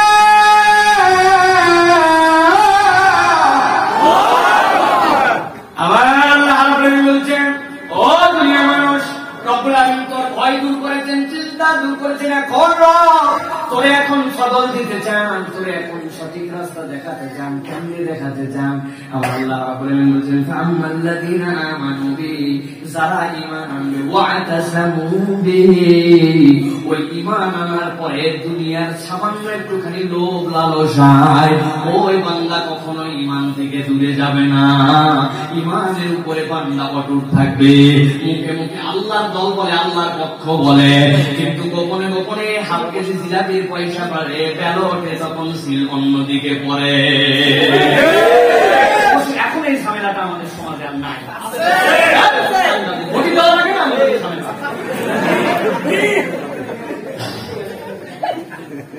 এই ঝামেলা আল্লাহর মধ্যে একটা ঝামেলা অন্তত দূর হয়ে গেছে। বাদে টেনশন, বাদে ঝামেলা কিচ্ছু নাই, ঠিক না? এটা আমার আল্লাহ রাব্বুল আলামিন বলেন ভালো করে বুঝো। ফাআম্মাল্লাযীনা আমানু বিল্লাহি ওয়া'তাসামু বিহি, বান্দা আল্লাহর প্রতি ইস্তেকামত বুঝো। ঈমানের ইস্তেকামত কেবল এইটুকুই নয়, ঈমানের ইস্তেকামতের বিভিন্ন জায়গা আছে। আমার রব্বুল আলামিন বান্দা বিভিন্ন ধরনের পরীক্ষা করেন। বিভিন্ন সময় বান্দার সামনে বিভিন্ন ধরনের বিপদ আছে, মুসিবত আছে, বালা আছে, নানান কিছু আছে। বান্দা ইমানের উপরে ইস্তেকামত তখন থাকতে তো পারি না, উল্টা অনেক সময় আল্লাহ রাব্বুল আলামিনকে গালাগালিও করে। বৃষ্টি দেওয়ার সময় পারে না, মাহফিলের দিকে বৃষ্টি লাগায়। বাবা বেশি দূরে যাওয়া লাগবে নাকি? আল্লাহ এখানে একটা পরীক্ষা নিয়েছিল, আপনি ফেল করছেন, 1 নম্বরে ফেল করছেন, 0 মার্ক পাইয়া, ঠিক কিনা? আমাদের মা বোনেরা আসতে অনেকে মা বেরোনে দিকে ওস্তাদ ধান নাড়ি দিচ্ছে আর আকাশ করাইছে, বলে আল্লাহ তো দিন নাই, আমি যে দাঁড়িয়েছি আজকে ধান দেখতে আল্লাহ কাকও পায় না। ওই পাশের বাড়ির গুণার লোক, মুখের গুণার লোক কিছু হলো না, আমার খোলার ধান যদি আকাশে ম্যাগ হয়ে গিয়ে লোক আমার বাচ্চারই খালি সুখ, আমাদের বাড়ির খালি বিপদ, মুরগি কারো নাই গাবড়া নিয়ে যায় না, খালি আমার ধরাতে আছেন। আল্লাহ লোকটা একটাই গেছে, গরিবের উপরে অত্যাচার বলে কিনা? কথাগুলো সারা রাম কিন্তু ইমান ভঙ্গ হয়ে যায়। আমার আল্লাহ রাব্বুল আলামিন বলেন, ফাআম্মাল্লাযীনা আমানু বিল্লাহি ওয়া আতাসামু বিহি। বান্দা ঈমান আনলে কেবল হবে না, ঈমানের উপর ইস্তেকামত থাকতে হবে। তোমার সামনে বিপদ আসবে, সব চলে যাবে, সব মরে যাবে, কিন্তু বান্দা আল্লাহর কাছে সব সময় মাথা নত করে রাখবে। আল্লাহ বলেন এর নাম ঈমান, এর নাম ঈমান। সাহাবীরা এই ঈমানে উতরাইয়া গেছে, ঠিক না? কিচ্ছু বলে নাই, কিচ্ছু বলে নাই, কেবল একটা কথা বলতে বলছিল। তার আগে কি কি করছিল জানেন না?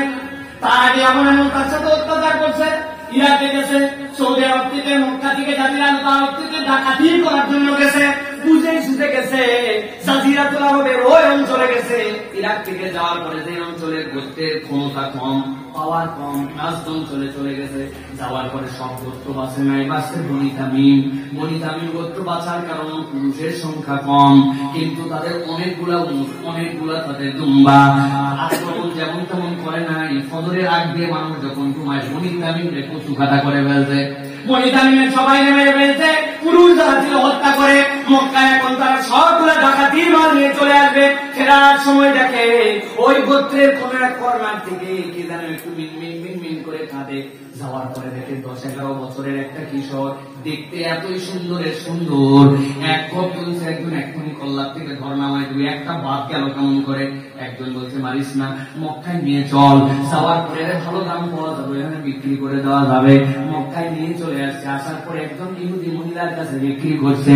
মহিলা বলছে বসায় খাওয়াই লাভকে, মক্কার সবচেয়ে ভালো ব্যবসায়ী সময় তলোয়ার বানানো, তলোয়ারের উপরে ক্যালিগ্রাফি করা, যে যত ভালো তলোয়ারে আর্ট করতে পারবে এটা সবচেয়ে দামি। লাগাই দিয়েছে ইয়াং ছেলে, ট্যালেন্ট ছেলে, বুদ্ধিমান ছেলে, বুদ্ধিমান মানুষ অল্প দিনের মধ্যে এত সুন্দর কাজ শিখে গেছে। আস্তে আস্তে ওই মালিকা নিজেই তার জন্য একটা দোকানের ব্যবস্থা করছে। দোকানে খদ্দের আর খদ্দের, কাজ তার শেষ নাই, এত নিখুঁত শিল্প করতে পারে। একবার হাত তুললে 1 বছর পরে না ডিজাইন অভিনব বানাতে পারে। মক্কার মধ্যে আল্লাহ রাসূলের প্রতি ওহী চলে আসলো, দিনের দাওয়াত আসতে শুরু করছে। খবর রাখে দোকানে বসে বসে এরকম একটা মানুষ, মন টানে তার কাছে যাওয়ার জন্য, কিন্তু মালিকার কারণে যেতে পারে না। একদিন রাসূলুল্লাহ সাল্লাল্লাহু আলাইহি ওয়াসাল্লাম দোকানে যে হাজির, দোকানে দেখার সাথে সাথে বলতে আসে মুহাম্মদ, হে মুহাম্মদ আমার ভাই, তোমার আমি দূর থেকে মহব্বত করি। আমার দোকানে অনেক কাজ, অনেক ভিড়, কিন্তু আদা করতে যত কাজ থাক তোমার আগে কাউরে কাজ করে দিব না, সবার আগে তোমার কাজ। আমার নবী বলেন, ভাই তোমার কাছে তো তলোয়ার বানাতে আসি নাই, আমি তো তোমার কাছে আল্লাহর পক্ষ থেকে এক দাওয়াত নিয়ে আসছি। ওই দাওয়াতটা যদি তুমি গ্রহণ করো কি হবে আমার গ্রহণ করলে বলেন তো? আল্লাহ নবী ছোট্ট একটু হাদিস বলেছেন, কুলু লা ইলাহা ইল্লাল্লাহ তুফলিহুন। ছোট্ট কথা কিন্তু এত বার্তা এর মধ্যে আছে। লা ইলাহা ইল্লাল্লাহ বলো, আমি রাসূল বলছি তুমি সফল হবে, জান্নাতে যাবে, আল্লাহর দিদার পাবে, বড় নিয়ামত পাবে, হ্যান হবে ত্যান হবে, কিচ্ছু না। কেবল বলছেন লা ইলাহা ইল্লাল্লাহ বলো, আমি আল্লাহ রাসূল বলছি তুমি সফল হয়ে যাবে। বলে ইয়া রাসূলুল্লাহ, ইয়া হাবিবাল্লাহ, আমি আর দেরি করতে রাজি নাই, হাত দেন বিচার সাগর লা ইলাহা ইল্লাল্লাহ ওয়া আন্না মুহাম্মাদান আবদুহু ওয়া রাসূলুহু। এই খবর চলে গেছে মালিকার কাছে। কত বড় সাহস, আমার বাড়িতে থাকবো, আমার খাও, আমার অধীনে থাকার পর আবার মুহাম্মাদের দলে যোগ দিয়েছো। 24 ঘন্টা সময় দিলাম, ত্যাগ করবে। 24 ঘন্টা 12টা পার হয়েছে, দোকানে এসে বসে আছে, ত্যাগ করছে নাকি? বলে আরে 24 ঘন্টা কি? এই জীবন যদি 24 জন্মেও ফেরত আসে, জীবন আছে যতক্ষণ, কালেমা আছে ততক্ষণ। হযরতে খাব্বাব রাদিয়াল্লাহু তাআলা চিনতে পারছেন এখন? হযরতে খুবাইব রাদিয়াল্লাহু তাআলা, এই মানুষগুলো এইরকম কথা শুনে নাই, বলছে আমি স্বাধীন করে দিলাম, তবে গোলাম ঠিক নয়, আমি মেয়ে মানুষ শাস্তি ভালো করে দিতে পারবো না। মক্কার বখাটে ছেলেরা নিয়ে নাও, মক্কার বখাটে ছেলেগুলা যেখানে তলোয়ার বানায় তৈরি, সেই আঙুর নিজেই তার জন্য অঙ্গার আগুন কয়লা নিয়ে আসছে, শোয়ায় দিতে ঠিক করে, শুনতে সহজ। শোয়ায় দেওয়ার পরে বুকের উপরে জাবালে কাবার থেকে পাথর আনছে, বড় বড় পাথর গুলো জাবালে কাবার পাথর, বুকের উপরে চাপায় রাখছে, জ্ঞান হারাই গেছে।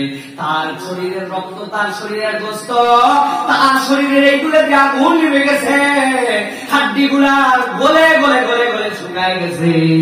কোন রকম পানি চিটাই দিয়ে জ্ঞান ফিরছে, বলে কিচ্ছু বলতে হবে না, কথাও তো ঠিক মতো বলতে পারিস না, খালি এইটুকু বল, আমি যেই জায়গায় আছি, আমি না হয়ে যদি মুহাম্মদ হইতো, থাকাও লাগবে না মুহাম্মদে, যদি মুহাম্মদ হইতো তাহলে যথেষ্ট হইতো। খাব্বাব খুবাইব চিৎকার করে বলছেন অসম্ভব কথা, 1 কোটিবার এই জায়গায় আগুনের উপর আমি থাকতে পারি, কিন্তু আমার রাসূলের একটা পশম পুড়ে যাক এইটাও আমি চাই না। আমার আল্লাহ রাব্বুল আলামিন বলেন ফাআম্মাল্লাযীনা আমানু বিল্লাহি ওয়া তাসামু বিহি,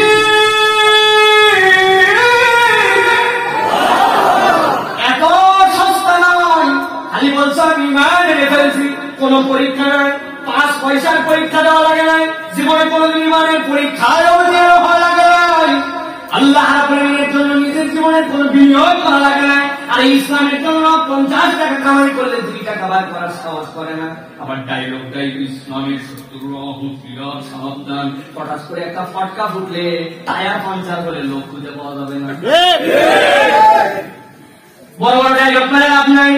এই জন্য আমার আল্লাহ রাব্বুল আলামিন বলছেন আমার ফজল পেতে চাও, তোমার জীবনে আমার অনুগ্রহ পেতে চাও, আমি আল্লাহ রাব্বুল আলামিন শর্ত করে দিলাম, ঈমান আনো, ঈমানের উপরে ইস্তেকামত থাকো, ঈমানের উপরে মজবুতি আনো। এখন বলেন তো ভাই, সেই বান্দার ঈমানের খুঁটি নড়বড়ে, যেই গাছ এখন নিজেই পুরাই লাগে না, ওই গাছে আবার ফল ধরার চিন্তা করা যায় নাকি? হ্যাঁ, ওই নিজেরই জান বাঁচে না, ওই নিজেরই নিজের সাথে সংযোগ সুযোগ হয় নাই, ওই গাছের যদি ফল চান কি অবস্থা হবে? এখন মুসলমানের অবস্থা হচ্ছে নিজের ঈমান আছে কিনা এটাই এখন সন্দেহ। আমাদের আশা আচরণ চলাফেরা দেখলে আমাদের নিজেদের ঈমান আছে কিনা এটাই তো আমাদের সন্দেহ হয়ে যায়। সংক্ষেপ কথা ফিরে বাইরে রাত গভীর হয়ে যাচ্ছে, বিরক্ত হচ্ছেন আপনারা?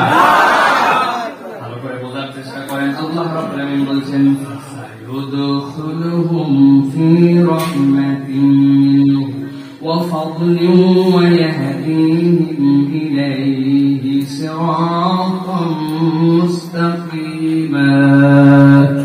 আমার আল্লাহ রাব্বুল আলামিন বলছেন যেই মানুষগুলো এই 2টা কাজ কেবল করতে পারবে, আমি রাব্বুল আলামিন বললাম তাদেরকে আমি প্রবেশ করাবো আমার রহমতের মধ্যে। আর আমার রহমতের মধ্যে যদি কেউ প্রবেশ করে যায়, আমি আল্লাহ রাব্বুল আলামিন তার জন্য ডিক্লার দিলাম সে আল্লাহর অনুগ্রহে, আল্লাহর ফজলের মধ্যে প্রবেশ করলো। আল্লাহর ফজলে বান্দা প্রবেশ করলে ওই বান্দার জীবনে আর কোনো চিন্তা নাই। একটা উদাহরণ না দিলে বুঝবেন না। একজন লোক 50,000 টাকা কামাই করে, কত টাকা? 50,000। বাড়ি ভাড়া 20,000, প্রত্যেক মাসের খরচ হচ্ছে অন্যান্য বাজার খরচ 20,000, কত গেছে? 40। বাচ্চা হঠাৎ করে একদিন অসুস্থ হয়েছে, 3,000 গেছে। প্রত্যেক মাসে 50,000 টাকা ইনকাম, কিন্তু 43,000 টাকা বিদায় আছে কয় টাকা? আরেকজন মানুষ হয়তো 25,000 টাকা ইনকাম, 20,000 টাকা।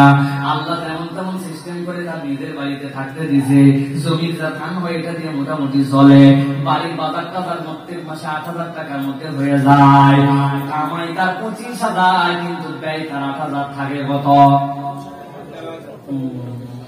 সব হিসাব দুনিয়ার বুকে হিসাব দিয়ে মিলবে না। দুনিয়ায় আল্লাহর রহমতের হিসাব দিয়ে আপনার জিন্দেগির সাথে মিলবে না। আমার রব্বুল আলামিন বলছেন বান্দা, একবার যদি তুই আমার প্রতি তাওয়াক্কুল করে ঈমানের উপরে ইস্তেকামত হয়ে যেতে পারিস, ঈমানের ইস্তেকামত মানে আপনার জীবনে আল্লাহ রাব্বুল আলামিন যা যা করতে বলেছেন আপনি তাই দুনিয়ার কাউকে ভয় করেন না, দুনিয়ার কাউকে পরোয়া করেন না। আমার রব বলেছেন মেনে নিলাম, আমার রব বলেছেন ত্যাগ করলাম। আমার আল্লাহ বলছেন এরকম বান্দাদেরকে আমি আমার রহমতের কোলে তুলে নিব। আর দ্বিতীয় তার জন্য নিয়ামত হবে, ফদলটা কি হবে জানো নাকি? ওই বান্দাকে আমি রাস্তা দেখায়া দেখায়া আমি রব্বুল আলামিন জান্নাত পর্যন্ত পৌঁছাবো। সুবহানাল্লাহ। সিরাতাল মুস্তাকিমের একটা ব্যাখ্যা শুনেন। আল্লাহ রাব্বুল আলামিনের দয়া অনুযায়ী সিরাত, আর দয়া ছাড়া সিরাত কেমন হতে পারে? আপনার এলাকায় একটা রাস্তা কুয়াশার রাস্তা হয়ে গেছে, রাত্রেবেলা শীতের দিন কুয়াশা পড়তে শুরু করছে, এখন সর্বজন পথ থেকে আপনার জন্য এই রাস্তার মধ্যে পূর্ণাঙ্গ এটিকেট মেনটেন করা হয়েছে। কিছু দূর পর পর পুরাটা দাগ দেওয়া, মধ্যে দিয়ে একটা দাগ দেওয়া, যেই জায়গায় স্পিড ব্রেকার অন্তত 50 গজের থেকে স্পিড ব্রেকারের জন্য সুন্দর আলো পড়লে রিফ্লেক্ট হয়ে ওই চিহ্ন দেওয়া, স্পিড ব্রেকার গুলো সাদা দাগ দেওয়া, কিছু দূর যাওয়ার পরে তীর চিহ্ন এরকম করে দেওয়া, মানে এইখান থেকে ডান দিকে যান, কিছু দূর পরে বাম দিকে যান। যখন ব্রিজ আসছে ব্রিজের আগে সরু চিহ্ন দিয়ে দিছে, ব্রিজের গোড়ায় গোড়ায় পিলার, পিলারের গায়ে গায়ে লাইট, আপনার লাইট না থাকলেও আপনার গাড়ির লাইট পড়লে সাথে সাথে রিফ্লেক্ট করে। এই রাস্তা দিয়ে আপনি যখন চলবেন, এই যে গাইডলাইন দিয়ে যে আপনি চলতেছেন, আরেকটা রাস্তা, যেই রাস্তায় কোনো লাইট নাই, যেই রাস্তায় ডান বামে কোনো চিহ্ন নাই, যেই রাস্তায় আপনি চলতেছেন, ওই রাস্তার মধ্যে কোন জায়গায় খাত কোন জায়গায় ভাঙা আপনি কিছু জানেন না। চলে গন্তব্যে কষ্ট করে বলে দুইজনই একই জায়গায় পৌঁছাতে পারে, কিন্তু একজন নিরাপত্তা নিয়ে ইনস্ট্রাকশন নিয়ে ডান বাম চিনে কোথায় গেলে খাদে পড়বেন জাহান্নাম, কোন জায়গায় শয়তান আপনাকে ধোঁকা দিতে পারে, কোন জায়গায় যাওয়ার পরে আপনার জীবনের যাত্রাটা একটু কমাতে হবে, কোন বয়স থেকে আবার স্পিড বাড়াতে হবে, কোন আমল করতে হবে, কোন আমল করতে হবে না, কোন প্রক্রিয়ায় করতে হবে। আমার আল্লাহ রাব্বুল আলামিন বলছেন বান্দার জীবনে ফদল হচ্ছে এইটা, বান্দা যদি কোরআনের থেকে ওঠে, রব্বুল আলামিন ওই বান্দাকে ঈমানের উপরে ইস্তেকামত থাকার কারণে নিজে গাইড করে করে জান্নাতে পৌঁছাবে। সুবহানাল্লাহ। তাহলে আল্লাহর অনুগ্রহ পাইতে হলে সহজ শর্ত দুইটা, ঈমানকে মজবুত আর ঈমানের উপরে ইস্তেকামত থাকতে হবে। পারবো তো ইনশাআল্লাহ? ইনশাআল্লাহ। অন্তত ওকে বুঝে নেন, আমাদেরকে পারতেই হবে, কোনো বিকল্প নাই। আমার আল্লাহ রাব্বুল আলামিন বলছেন বান্দা তোর জীবনে যদি এরপরে যে ওয়াদাটা তোমার জন্য দরকার, সেই ওয়াদাটা সবচেয়ে বেশি গুরুত্বপূর্ণ। বান্দা ভয়হীন করে দিয়েছি তোর জীবন, বান্দা তোরে দুশ্চিন্তা দূর করে দিয়েছি, আমি আল্লাহ দয়া দিয়ে দিয়েছি। এখন আমার পক্ষ থেকে বান্দা তোর জন্য একটু আলো লাগবে, সেই আলো দিয়ে দুনিয়াতেও চলবি, সেই আলো দিয়ে তুই পরকালেও তোর রাস্তা খুঁজে পাবি। ভালো করে খেয়াল করেন, আমার আল্লাহ রাব্বুল আলামিন মানুষের জিন্দেগিতে আলো পাওয়ার জন্য, ওই আলো নিয়ে আল্লাহর কাছ পর্যন্ত পৌঁছানোর জন্য শর্ত দিচ্ছেন। একটু খেয়াল করেন, বাংলাদেশের মানুষ আমরা আবেগ হতে হতে হতে হতে কতগুলা বোকার স্বর্গে এখন বসবাস করি। দেখবেন কতগুলা কবর আস্তে করে উঁচু হয়, তার উপরে কাপড় দেয়, তার উপরে লাইট দেয়, আস্তে করে ঘেরাও হয়, আস্তে করে সেখান থেকে কয়েকদিন পরে ওরস শরীর শুরু হয়। মৃত ব্যক্তি তারে ভালোবাসে নাকি মৃত ব্যক্তির সাথে বেয়াদবি করে একটু করে ভেবে দেখেন, বেয়াদবি করে, ও মোহাব্বত দেখাচ্ছে। বেটা মোহাব্বত যদি করতেই হয়, আমার হুজুর, আমার পীর, আমার মুর্শিদ, আমার পাগলা বাবা, আপনার পাগলা বাবারে আপনি কবরে নামায় দিলেন, নিচে কোন চাদর দিলেন না, তুমি উপরে চাদর দিচ্ছেন, কত বড় ডাউট। তুমি যদি মোহাব্বত ঠিকঠাক মতো করো তাহলে নিচে চাদর দেওয়া লাগবে, বছর বছর কবর খুঁড়ে চাদর চেঞ্জ করা লাগবে। কত যদি মোহাব্বত করে বেটা উপরে কেন বাতি জ্বলাও, ভিতরে একটা 100 ওয়াটের অন্তত লাইট দেওয়া লাগবে, ঠিক কিনা? এমন টাউটের টাউট মোহাব্বতের নাম করে উপরে চাদর দেয়, উপরে লাইট দেয়, ভিতরে বেকারা, ঠিক কিনা? এই কথা কেন বলছি ভাই? দুনিয়ায় আলো তো আছে, চিন্তা করছে হুজুর আবার ওই আলো কি? ও ভাই আলো সে আলো নয়, যে আলো না হলে আপনি ওই কবর থেকে আপনার রাস্তা খুঁজে পাবেন না। আমার আল্লাহ বলছেন এই আলো তো সে আলো, দুনিয়ার বুকে তোর বাড়িতে বিদ্যুৎ থাকবে না থাক, তোর বাড়িতে সুন্দর লাইট থাকবে না থাক, তোর বাড়িতে মন জ্বলুক না জ্বলুক হাইটেস থাকবে না থাক, দুনিয়ার বুকে আমি রব্বুল আলামিন সূর্যের একটা আলো দিয়েছি, ওইটা দিয়ে চলেই ফেলতে পারিস তুই বান্দা। কিন্তু এই আলো সেই আলো নয়, সেই আলো ছাড়া বান্দার জীবনে গতি থাকবে না। আমি আল্লাহ এইরকম একটা আলো দিতে চাই। আমার আল্লাহ রাব্বুল আলামিন বলেন ইয়া আইয়ুহাল্লাযীনা আমানু তাকুল্লাহা ওয়া আমিনু বিরাসূলিহি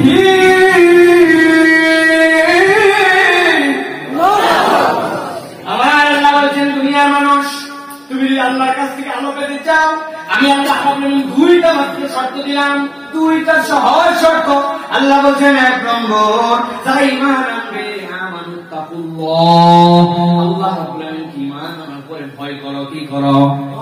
আল্লাহ বলেন ইয়া আইয়ুহান নাস ইত্তাকুল্লাহ, বলেন না, আল্লাহ বলেন ইয়া আইয়ুহাল্লাযীনা আমানু, হে ঈমানদারেরা ইত্তাকুল্লাহ।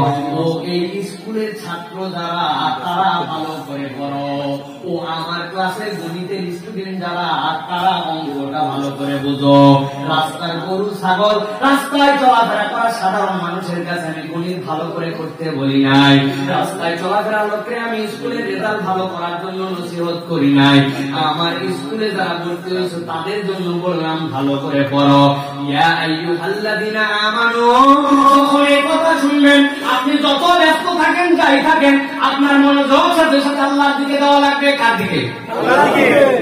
বলেন তো ভাই, ইয়া আইয়ুহাল্লাযীনা আমানু মানে কি? বলেন। এই ঈমানদারেরা বলেন তো, এই কথাটা আল্লাহ কাকে বলতেছে?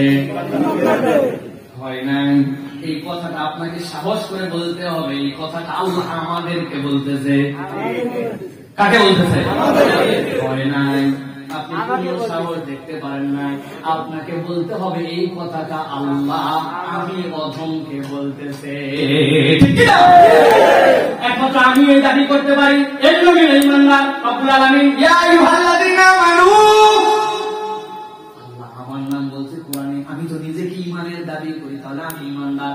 5 জন লোকের দিকে চলে যাচ্ছে। এর মধ্যে একজনের নাম আব্দুল জব্বার, আব্দুল কুদ্দুস, সেলিম, সুলাইমান আর আব্দুল্লাহ। একজন ডাক দিয়েছে সুলাইমান, ড্যাম কিয়া, আরো আগের থেকে মুখ দিয়ে পিছনে ঘুরেও তা ভেঙে চলে গেছে। যিনি ডেকেছিলেন সম্মানিত মানুষ, এই লোকটা যদি না শুনে তাকে সাড়া না দিয়ে চলে যায়, তাহলে এই সম্মানিত মানুষটাকে সম্মান করা হয় না অসম্মান? ভালো করে বোঝেন। আর ওই সম্মানিত মানুষ যদি তার উপকারের জন্য ডাকেন, ও যদি না শুনে চলে যায়, তাহলে ওর জন্য সেটা কল্যাণ নাকি অকল্যাণ? ভালো করে প্রিয় মুসলমান, সবসময় অ্যাটেনশনে থাকবেন, সেটা যেই বলুক না কেন, একজন ছোট মানুষ, বড় মানুষ, ওয়াইজ, বক্তা, খতিব, আপনি যেই বলুক, ইয়া আইয়ুহাল্লাযীনা আমানু বলে আপনি বুকের মধ্যে প্রাউড ফিল করবেন, আনন্দ অনুভব করবেন যে আল্লাহ আমাকে ডেকেছে, যেহেতু আমি ঈমানের দাবি করি। কি বলেন আল্লাহ? বলেন রব্বুল আলামিন, আমি শুনতে রেডি আছি। কোন বান্দা যদি এইরকম করে ফিলিংস নিয়ে ইয়া আইয়ুহাল্লাযীনা আমানুর উত্তর দেয়, আমার রব্বুল আলামিন কোরআনে হিদায়াতের নূর তার অন্তরে ঢুকাইয়া দিবে।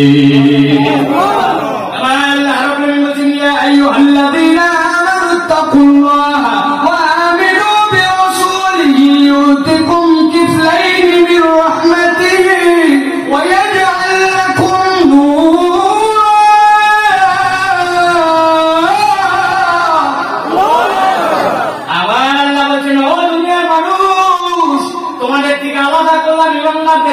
এখন আমি আইয়ুহান নাস বলি না, এখন আমি আল্লাহ বলছি ইয়া আইয়ুহাল্লাযীনা আমানু, ও ঈমানদারেরা, আল্লাহর পক্ষ থেকে যদি আলো পেতে চাস, আল্লাহর পক্ষ থেকে যদি দুনিয়াকে আগে চলার মতো তার পথে নিতে চাস, আমি আল্লাহ বললাম একটা মাত্র শর্ত তোদের জন্য, ইত্তাকুল্লাহ। আমি আল্লাহ যা যা বলেছি তাই মেনে নে। আমি আল্লাহ যা যা নিষেধ করেছি সেখান থেকে তুই নিজেকে সরাই নে। কোনো এক্সকিউজ নাই, কোনো কারণ নাই। বললে কি হবে? লোকজন তো পরে আগে চলতো, এখন চলে না, কোনো কাহিনী কিচ্ছু নাই। আমার আল্লাহ বলেছে সাথে সাথে আপনাকে সেখান থেকে ফিরতে হবে, ঠিক না? বয়স হয় না, এখন পর্দা দিছে, তাই না? বয়স হলে না পর্দা করবে। মা চাষিরা 30, 35, 50 উপর পর্দা করছে, মনে এখন হাত মোজা, পা মোজা 50 পার হয়েছে, আর বেটি ওনার সাথে একবারে পরিমণি করে চলে যাচ্ছে। আছে না ভাই? বাপ হাজি সাহেব, বাপ নামাজি সাহেব, মুখলেস মানুষ, দাঁড়িয়ে রাখা মানুষ, কিন্তু যাই দেখছে সংসারের মধ্যে পর্দা নেই। আবার যদি বলেন কি ব্যাপার, বাচ্চা কাচ্চা এই অবস্থা কেন, তো বলি শুনে শুনবি, তুই বড় হয়ে নি শুনবি। বেটির বয়স 22 থেকে 25 বছর হয় না, বড় হয় না। আমার আল্লাহ রাব্বুল আলামিন বলেছেন এই জন্য সাধারণ মানুষকে আমি বলি না, তুই না স্বীকার করছিস তুই ইমানদার, তুই না বলছিস তুই ইসলামের ইনস্টিটিউটে ভর্তি হয়েছিস, তুই না বলতেছিস আমি মুসলমান, আমি আল্লাহ রাব্বুল আলামিনের ইসলাম নামক ধর্মকে কবুল করে নিয়েছি, তুই নিজে স্বীকার করে ভিতরে আসতিস, বেরিয়ে গেলে বিনিয়োগ কথা ছিল ইয়া আইয়ুহাল্লাযীনা আমানু ইত্তাকুল্লাহ, আল্লাহকে ভয় কর, আল্লাহকে ভয় কর। যেই বান্দা রমজান মাসে আল্লাহর এত ভয় করা করে, মুখটা শুকায় গেছে, আয় আয় জ্যৈষ্ঠ মাসের রোজা, কি না কষ্ট। বিকাল 4টার দিকে আপনি কোন রকম ঠান্ডা করে বাথরুমের মধ্যে ঢুকে গেছেন, ঢুকে যাওয়ার পরে অজু করতে নামছেন, অজু যখন করতেছেন কেউ নাই দুনিয়ার, আপনার যদি লোকজন বলে ভাই 200 টাকা রাখবে, তুই তো আমার আপন ছোট ভাই, তোর মুখের সুখ না দেখে আমার অবস্থা খারাপ, তুই অজু করার সময় ঘট ঘট করে 2 লোক মাই আছিস, কুলির পানি খেলিস না, বিলে কে দেখবে, শয়তান, আমার রোজা তুমি নষ্ট করতে আইস, বাথরুমের ভিতরে আল্লাহ দেখে না, না বলবেন কি না? সেই লোক ঢুকি দিয়া পুকুরের মধ্যে একদম পানি খাবে না, বাথরুমের মধ্যে গলা শুকায় যায়, তারপরে পানি খাই রোজা নষ্ট করেন, আল্লাহ দেখে। আশ্চর্য হয়ে দেখা যায় ওই যুবকই আবার মোবাইলে এমন গুনাহ জিনিস দেখে যে জিনিসটা আর দুনিয়ার কেউ দেখে না, ওর ভিতরে তখন বোধই থাকে না যে এইটাও তো আল্লাহ দেখে। যে চেয়ারম্যান সাহেব, মেম্বার সাহেব, এমপি সাহেব, দায়িত্বশীল সাহেব রমজান মাসে একদম পানি খাবে না, ওনার কাছে আবার কোন কাজ নিয়ে গেলে কমিশন ছাড়া উনি কাজ করে না। যে কন্ট্রাক্টর সাহেব ইফতার মানুষকে দান করে, মসজিদের ইফতার পার্টিতে 2000 টাকা দিয়ে শরীক হয়, ওই নিজেও রোজা রাখে, আল্লাহর ভয়ে একদম পানি খায় না। ওই কন্ট্রাক্টর আবার রাস্তা যখন বানায় তখন পাথরের বদলে দেয় খোয়া, আর রডের বদলে দেয়, সবাই জানে। তাহলে ইয়া আইয়ুহাল্লাযীনা আমানু তাকুল্লাহ হচ্ছে কিনা দেখেন, প্রত্যেকে নিজের জীবন মিলায় দেখেন। আমাদের এই ওয়াজগুলো আমাদের জানা ওয়াজ, কিন্তু অন্তরের মধ্যে গেঁথে নিতে হবে। আল্লাহকে ভয় না করে চললে হবে না। মুরব্বী সকালবেলা কোদাল একটা কাঁধে করে নিয়ে গেছে, লোকজন জিজ্ঞাসা করছে এত সকালবেলা কই যাও, কই ঘুমিয়ে যাই, ভেটি করতে যাও, কই রোদ উঠলে আগের মতো কাজ করতে পারি না, রোদ উঠার আগে একটু আইল কাটতে যাই। মুরব্বীর উদ্দেশ্য ভিন্ন ভাই, উনি যে জমিতে আইল কাটতে গেছে সকালবেলা, উনার পাশে যার সাথে বই, ওই বুড়িওয়ালা এখন আইল কাটতে পারে নাই, উনি নিজের আইল আগে কাটে, আধা আগে একটু জমি খেলতে চায়। নাই না আল্লাহ আঙ্গুল দিয়ে দেখাচ্ছেন, তুই তো আমার স্কুলে আসছিস, আমি তো ইয়া আইয়ুহান নাস বলি নাই, কথাগুলো বুঝেন না ভাই। আমার আল্লাহ রাব্বুল আলামিন বলছেন যারা ঈমান আনলে, আমি আল্লাহ রাব্বুল বললাম আল্লাহকে ভয় করো, ওয়া আমিনু বিরাসূলিহি, আর আমি আল্লাহ নির্দেশ দিলাম আমার রাসূল যে ঈমানের বার্তাটা নিয়ে আসছেন, আমার রাসূল তোমাকে যে পথ ও পাথেয় দিয়েছেন, ওই পথ এবং পাথেয়টা অনুসরণ করো। আল্লাহকে ভয় করো, রাসূলকে অনুসরণ করো। আল্লাহকে কিছু ভয় করলেও রাসূল মানার ক্ষেত্রে আমাদের কিন্তু নানান ধরনের যুক্তি আছে, আছে না? নামাজের পরে আসসালামু আলাইকুম ওয়া রাহমাতুল্লাহ, আসসালামু আলাইকুম ওয়া রাহমাতুল্লাহ,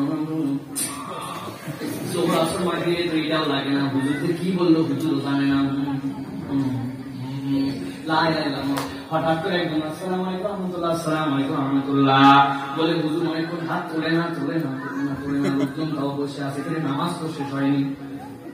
হুজুর হঠাৎ করে উঠে 2 রাকাত নামাজ পড়ছে, বাইরে যাই বলছে হুজুর দোয়া করলো না কা, পাইছে কি হুজুর? হুজুর হয়তো বলতে পারো নবী করিম সাল্লাল্লাহু আলাইহি ওয়াসাল্লাম 23 বছরের জিন্দেগিতে মদিনায় পুরাটা সময় নামাজের ইমামতি করছেন, একদিন নবী করিম সাল্লাল্লাহু আলাইহি ওয়াসাল্লাম নামাজ শেষ করে সকল মুসল্লিদের নিয়ে হাত তুলে মুনাজাত করলেন না, কিন্তু দোয়া ছাড়লেন না। ভালো করে বুঝেন, মুনাজাত করলেন না কিন্তু দোয়া ছাড়লেন না। আল্লাহ নবী আল্লাহু আকবার, আস্তাগফিরুল্লাহ আস্তাগফিরুল্লাহ আস্তাগফিরুল্লাহ, আল্লাহুম্মা আনতাস সালাম মিনকাস সালাম, আশহাদু আল্লা ইলাহা ইল্লাল্লাহ ওয়াহদাহু লা শারীকা লাহু, আল্লাহুম্মা লা মানি'a লিমা আতাইত। এরপরে সুবহানাল্লাহ আলহামদুলিল্লাহ আল্লাহু আকবার। মাগরিবের নামাজের পরে ফজরের পর আল্লাহুম্মা আনতা রাব্বি লা ইলাহা ইল্লা আনতা খালাকতানি ওয়া আনা আবদুকা ওয়া আলা আহদিকা ওয়া ওয়া'দিকা মাসতাতা'তু, আউযু বিকা মিন শাররি মা সানা'তু, আবু লাকা বি নি'মাতিকা আলাইয়া ওয়া আবু বিযামবি ফাগফিরলি ফাইন্নাহু লা ইয়াগফিরুয যুনুবা ইল্লা আনতা, রাদিতু বিল্লাহি রাব্বান ওয়া বিল ইসলামি দীনান ওয়া বি মুহাম্মাদিন নাবিয়্যুন ওয়া রাসূলা। এরপরে সূরা ইখলাস, সূরা ফালাক, সূরা নাস হাতে ফু দিয়া নবীজি এতগুলা দোয়া তাসবিহ বলে তারপরে যাইতেন। আর আপনি কেন হাত তুলে সম্মিলিত এক মুনাজাত করছেন? হুজুর যদি এটা বাদ দেয় সাথে সাথে ফতোয়া দিবেন, বাপ দাদাকে তো বুঝতো না নাকি, আর কিছু হোক না হোক হুজুর খেলা। যারা ঠিক বলতেছেন তারাও টাইট হয়ে যাবেন। ওইগুলা লোক তখন বিরোধিতা করবেন, চিনা আছে আপনাদেরকে। আপনারা মাহফিলে আজকে খুব ঝুল মারেন, বাইরে গেলে কোনো কিছু মনে থাকে না, ঠিক না? আমার আল্লাহ রাব্বুল আলামিন বলেন, ইয়া আইয়ুহাল্লাযীনা আমানু তাকুল্লাহ ওয়া আমিনু বিরাসূলিহি। আমার রাসূল যেই তরিকা ইবাদত দিয়ে গেছে, যেই তরিকা দেখায় গেছে, ওর উপর ঈমান আনো, নইলে তোমার ইবাদত আল্লাহর কাছে কবুল হবে না, ঠিক না? এই জায়গায় আমি নাই, এই জায়গায় কেউ কিছু বললে, দলিল দিলে, দস্তাবেজ দিলে, বাপ দাদা পীর সাহেব বুজুর্গ আউলিয়া কত মত কত কথা আপনি লাগাবেন। আপনারা যদি বলা হয় আমার নবী এই তরিকায় জিকির করতেন এইভাবে এইভাবে, এইগুলা করেন না ভাই, এইগুলা সাইজ হলেও তো সুন্নাত না। আপনি তখন বলবেন আমার পীর সাহেব কিছু বুঝতো না, বুঝে ফেলছে আপনি কোন দলের লোক, এটাকে খেলা আছে কিনা? প্রিয় মুসলমান, ভালো করে জেনে রাখেন আরো একটা দরকার। আপনি যদি এরকম করে রাসূলের সুন্নাতকে ইনকার করেন, এইটাকে যদি আপনি না মানেন, আল্লাহ বলছেন সব থাকবে, কবরে যাওয়ার পরে আলো খুঁজে পাবি না। আমার কথা বলে ঠাডায় ভাব করে দিবেন, কোরআনুল কারীম থেকে দেখে নিবেন, সূরা হাদীদ 57 নম্বর সূরা 28 নম্বর আয়াত। এটা আমার কথা নয়, এটা আল্লাহ রাব্বুল কথা। আল্লাহ বলেন আলো পেতে চাইলে আল্লাহ যা বলছেন তার উপরে কোনো কথা নাই, রাসূল যা বলছেন তার উপরে কোনো যুক্তি নাই। রাজি আছেন? হাত তুলে দেখাতে পারবেন রাজি আছেন? রাসূলের প্রতি কোনো যুক্তি নাই, রাজি আছেন? আমি আপনাদেরকে লজিক দেই, আপনার পক্ষে না বিপক্ষে বোঝা যাবে। তাহলে মহব্বত তো করেন আমার না, একটু কার একটা মহব্বত করেন প্রমাণ হবে। আমি ফতোয়া দিলাম, এখন থেকে আপনারা যারা কোরআন তেলাওয়াত করতে যাবেন, বসে বসে কোরআন তেলাওয়াত করার না জায়েজ। বসে বসে কোরআন তেলাওয়াত করতে হবে, সব সময় দাঁড়ায় দাঁড়ায় কোরআন শরীফ নিয়ে দাঁড়ায় যাবেন, দাঁড়ায় করবেন। দেখেন তো যুক্তি ঠিক আছে কিনা। নামাজ যে আপনারা পড়েন, নামাজের মধ্যে সুবহানা রাব্বিয়াল আযীম পড়েন, এটা দাঁড়ায় না, মাজা আলায়া। সুবহানা রাব্বিয়াল আলা পড়েন, এটা কি দাঁড়ায় না সিজদায় যায়? আপনি যখন আত্তাহিয়াতু পড়েন, এটা দাঁড়ায় না বসে। আপনি যখন দোয়া মাসুরা পড়েন, এটা দাঁড়ায় না বসে। আপনি একমাত্র দাঁড়ায় পড়েন সূরা ফাতিহা, ওইটা কোরআন, আর আরেকটা সূরা মিলান, ওইটা কোরআন। এই দুটো আপনি দাঁড়ায় পড়েন। তাহলে যে ইবাদত নামাজে দাঁড়ায় করবেন, ওই ইবাদত অন্য সময় কি বসে করা যাবে নাকি? ঠিক কিনা? আপনার সকল সুরসুরি যুক্তি আমরা শুনতে রাজি নাই। আমার নবী নামাজের মধ্যেও কোরআন পড়ছে, আবার বাহিরেও পড়ছে, নামাজে দাঁড়ায় পড়ছে, বাহিরে বসেও পড়ছে, শুয়েও পড়ছে। সুতরাং প্রত্যেকে আপনি আইসেন কোরআন পড়লে দাঁড়ানো ফতোয়া দিবে, সরেন আপনি, ঠিক কিনা? মানবেন কেউ? তাহলে সেই মানুষটা এত বড় অকাট্য দলিল দিলাম, তারপরে আপনি এখানে বুদ্ধি খাটায় বলতেছেন না এই জায়গায় নবীর বিরোধিতা করা যাবে, নবী যেভাবে করছেন সেভাবে। তাহলে সেই নবীর মিলাদ কিয়ামত যেগুলা করেন, এইগুলা সাহাবীরা কেমনে করছে যখন বলা হয়, তখন আপনার বাদে কেন? তখন আপনি খুঁজতে চান মুখ তমক, তখন আপনি মাসলা মাসাইল যুক্তি তুমুক দলিল আপনি বাইর করেন, সকল দলিল চলবে না। দলিল হচ্ছে মুহাম্মদ সাল্লাল্লাহু আলাইহি ওয়াসাল্লাম, সাহাবায়ে কেরাম, উনাদের কথা, উনাদের কওল, উনাদের কাজ, ওইটা আমাদের জন্য। আল্লাহ বলছেন যদি না করো তো সমস্যা তো নাই, আল্লাহ তো কোনো সমস্যা নাই। আল্লাহ বলছেন এই দুইটা প্রক্রিয়ায় যদি না থাকো, আমি আল্লাহ বললাম আলো কিন্তু খুঁজে পাবা না। আর যদি এই দুইটা কাজ করো, আমি রাব্বুল আলামিন বললাম তোমাদের জন্য ইয়াতাআল্লাকুম নূরা তামশুনা বিহি ওয়া ইয়াগফির লাকুম ওয়াল্লাহু গফুরুর রহিম।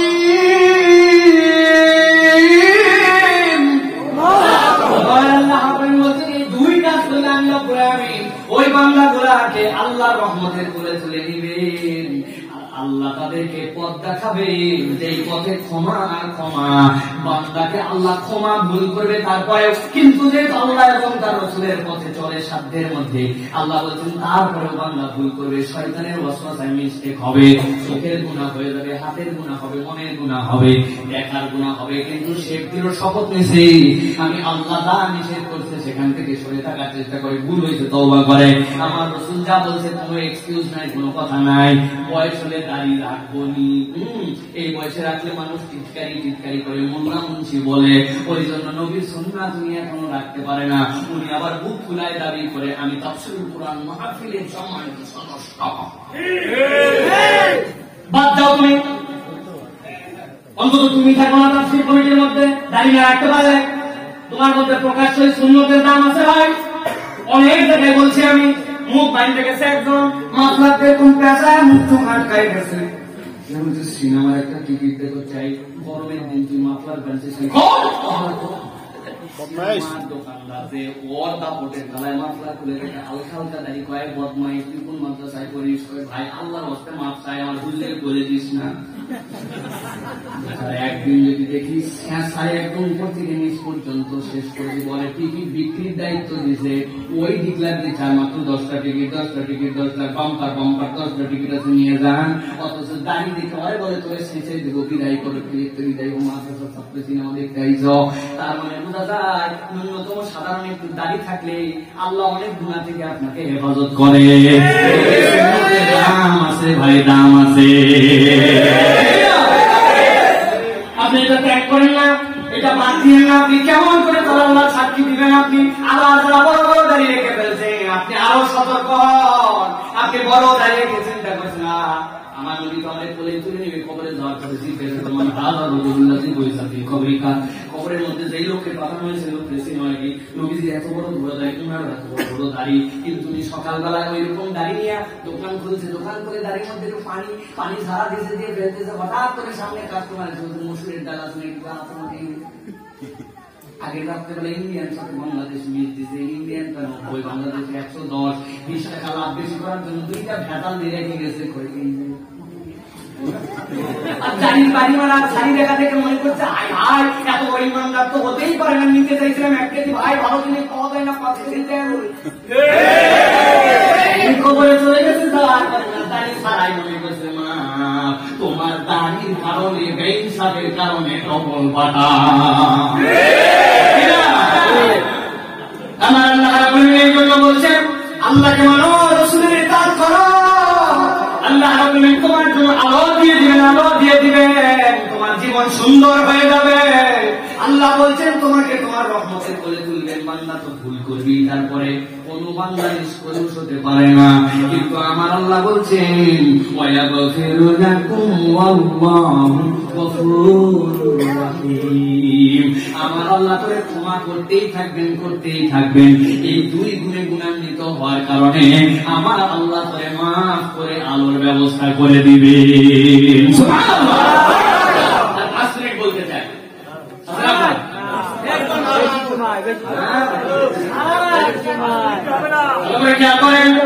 ওই আলোর দাম কি হবে, আলোর মর্যাদা কি হবে? আর আগে যে বলেছি আসরা নাজি, এই 2টা কথা শুধু শেষ করবো, খেয়াল করেন। আবার আল্লাহ বলছেন ওই আলোর কথা একটু শুনে নেন। আল্লাহ বলছেন ইয়াউমা তারাল মুমিনিনা ওয়াল মুমিনাতি ইয়াসআ নূরুহুম বাইনা আইদিহিম ওয়া বিআইমানিহিম বুশরাকুমুল ইয়াউমা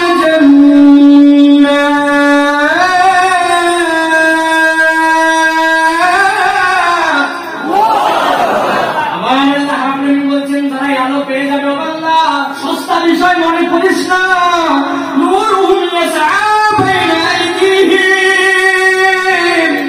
আমি আল্লাহ রাব্বুল আলামিন বলছি কিয়ামতের দিনে এই আলোটা এমন ঝলক হিসাবে আসবে, আমি আল্লাহ বলছি তোর সামনে থেকে আর ডান থেকে আমি আল্লাহ আলো দান করে দিব।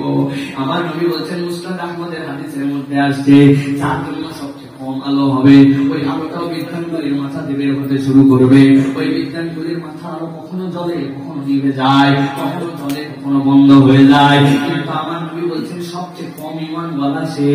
কিন্তু তারপরে নূরহুম ইয়াসআ বাইনা আইদিহিম ওয়া বিআইমানিহিম, তার ওই অল্প একটু জ্বলা আর অল্প একটু বন্ধ ওই আলোর এত তীব্রতা হবে, এত পাওয়ার হবে, ওই দুর্বল ঈমানদার তার বিজ্ঞানগুলির মাথার আলো দিয়ে তার জান্নাত খুঁজে নিবে।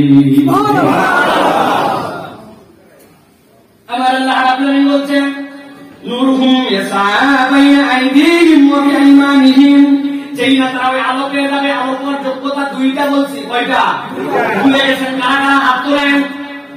আপনার ভুলে গেছেন? আলহামদুলিল্লাহ। তাহলে মনে করাই যে আবার ইত্তাকুল্লাহ, আল্লাহকে ভয় করো, ও আমিনু বিরাসূলিহি, আল্লাহকে ভয় করো আর রাসূলকে তাআত করো। আলো পাওয়ার শর্ত দুইটা। আমি কিন্তু সব করে শেষে আবার ধরবো হতাশা দূর করার সূত্র, এরপরে রহমত ফজল পাওয়ার সূত্র, এরপরে বলছে আলো পাওয়ার সূত্র। আমি ওয়াজ করে গেলাম আর আপনারা যাওয়ার পরে বলবেন আহা সাইফুল্লাহ ভাই ফাটায় দিছে। কি ফাটালো? তা বলতে পারবো না।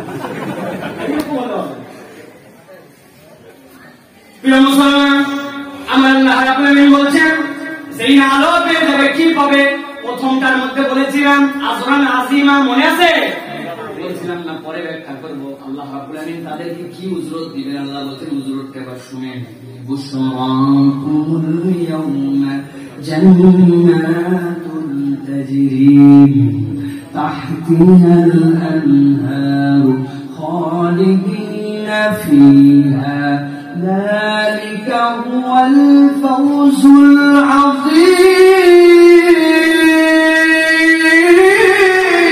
الله আপনি বলতেন এক দল আপনি শুরু করে বুশরাকুম اليوم, ও আল্লাহ আজকের দিনে তোদের জন্য শুভ সংবাদ, তোদের জন্য শুভ সংবাদ। কি শুভ সংবাদ আমাদের? বলে জান্নাত জান্নাত জান্নাত। আমার আল্লাহ বলছিল ভয় দূর করে দিবি, আমার আল্লাহ বলেছিল দুশ্চিন্তা দূর করবে। আমার আল্লাহ আজকে তোদেরকে আলো দিয়ে দুশ্চিন্তা দূর করলো, তোদের জন্য জান্নাতের সুসংবাদ দেওয়া হলো। আর যেখানে জান্নাত সেখানে পায়ের নিচে নহরমালা। দুনিয়ার মতো এরকম মাটি পানি হবে না, পায়ের নিচে নহর আর নখের পাওয়ার আল্লাহ দিয়ে দিবেন। নখের ইশারায় যেরকম করে মন চাবে আমার আল্লাহ হাজার হাজার লক্ষ লক্ষ ঝর্ণা তোর পায়ের নিচ দিয়ে প্রবাহমান করবে।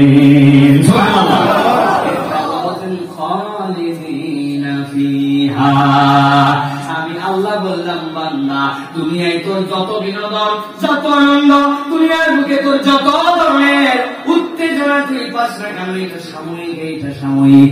দুনিয়ার কোন আনন্দ কিন্তু বান্দার জীবনে স্থায়ী নয়, ঠিক কিনা? আজকে যে সন্তান জন্ম হওয়ার পরে কেজি কেজি মিষ্টি খাওয়াইছেন, সেই সন্তান কলেজে যাওয়ার পরে আনন্দে বিশ্ববিদ্যালয়ে সরকারি চান্স পাওয়ার আপনি খুশিতে বাক হয়ে গেছেন। সেই সন্তানই এখন চাকরি বাকরি পেয়ে গেছে, বিয়ে একটা দিয়ে দিয়েছেন, আপনার আর চিনে না। বৃদ্ধ বয়সে তার বাড়িতে বাপ মায়ের জায়গা হয় না। এরকম কুলাঙ্গার সন্তান আমাদের আছে কিনা?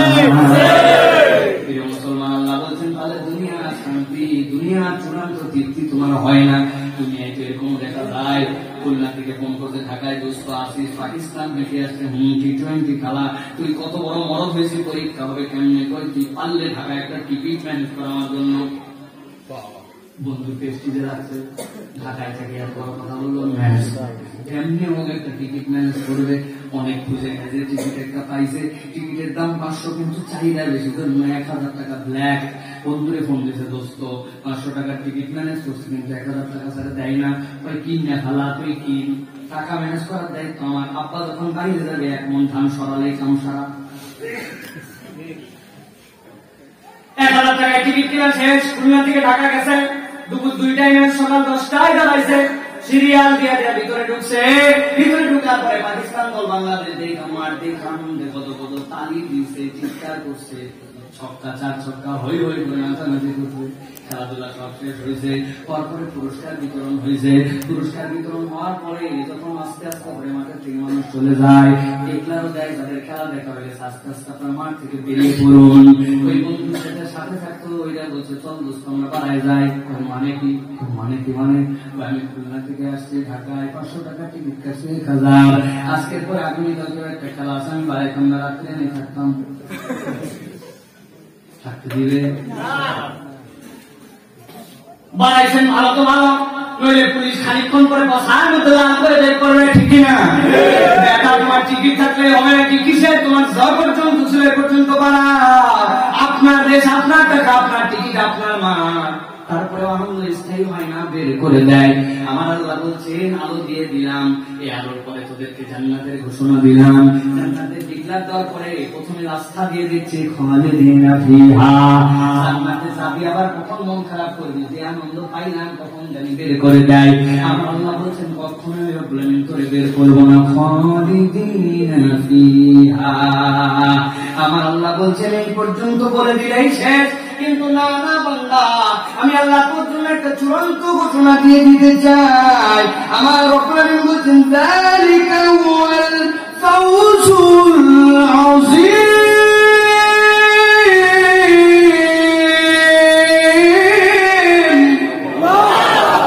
আমার আল্লাহ বলছেন দুনিয়ায় সামান্য একটু কিছু পেয়ে মাঝে মাঝে তুই সফলতা ডিক্লারেশন দিস, 500 ভোটে বিজয়ী হয়ে গেছি, মনে করছি সফল, আগে চাকরি করতাম এখন নিজেই কোম্পানির মালিক সফল, আমার ছেলে 2টা বিশ্ববিদ্যালয়ে চান্স পাইছে সফল, আগে আমার জমির মাফিক ছিল না 2-4-5 বিঘা কিনছি সফল, দুনিয়ায় সফল সফল সফল নানান দিকের মানদণ্ড।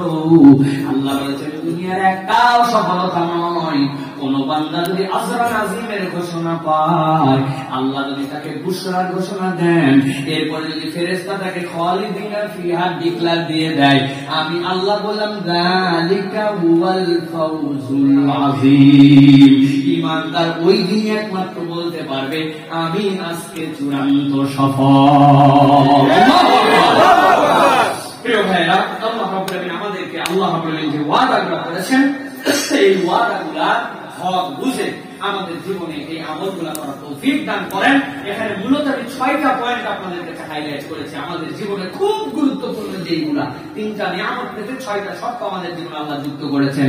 1 নম্বর ঈমান মজবুত করতে হবে, 2 নম্বর আল্লাহ বলেছেন সালাতকে কায়েম করতে হবে, 3 নম্বর আল্লাহ রাব্বুল আলামিন বলেছেন আপনারা আমার জন্য যাকাত আদায় করে দিতে হবে, 4 নম্বর আল্লাহ রাব্বুল আলামিন বলেছেন আপনারা আমার জন্য নেক আমল করতে হবে, 5 নম্বর আল্লাহ রাব্বুল আলামিন বলেছেন রাসূলুল্লাহ সাল্লাল্লাহু আলাইহি ওয়াসাল্লামের ইতাআত করতে হবে।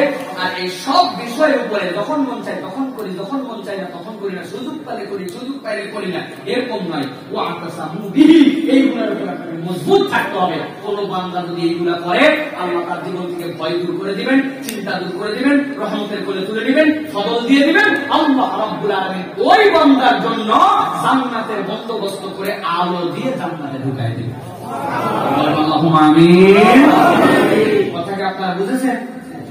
যেভাবে বুঝাতে চাইছি আপনাদের কাছে পরিষ্কার? আল্লাহ রাব্বুল আলামিন যেন আমাদেরকে কবুল করেন। আল্লাহুম্মা আমিন। হাযা মা ইনদাল্লাহ।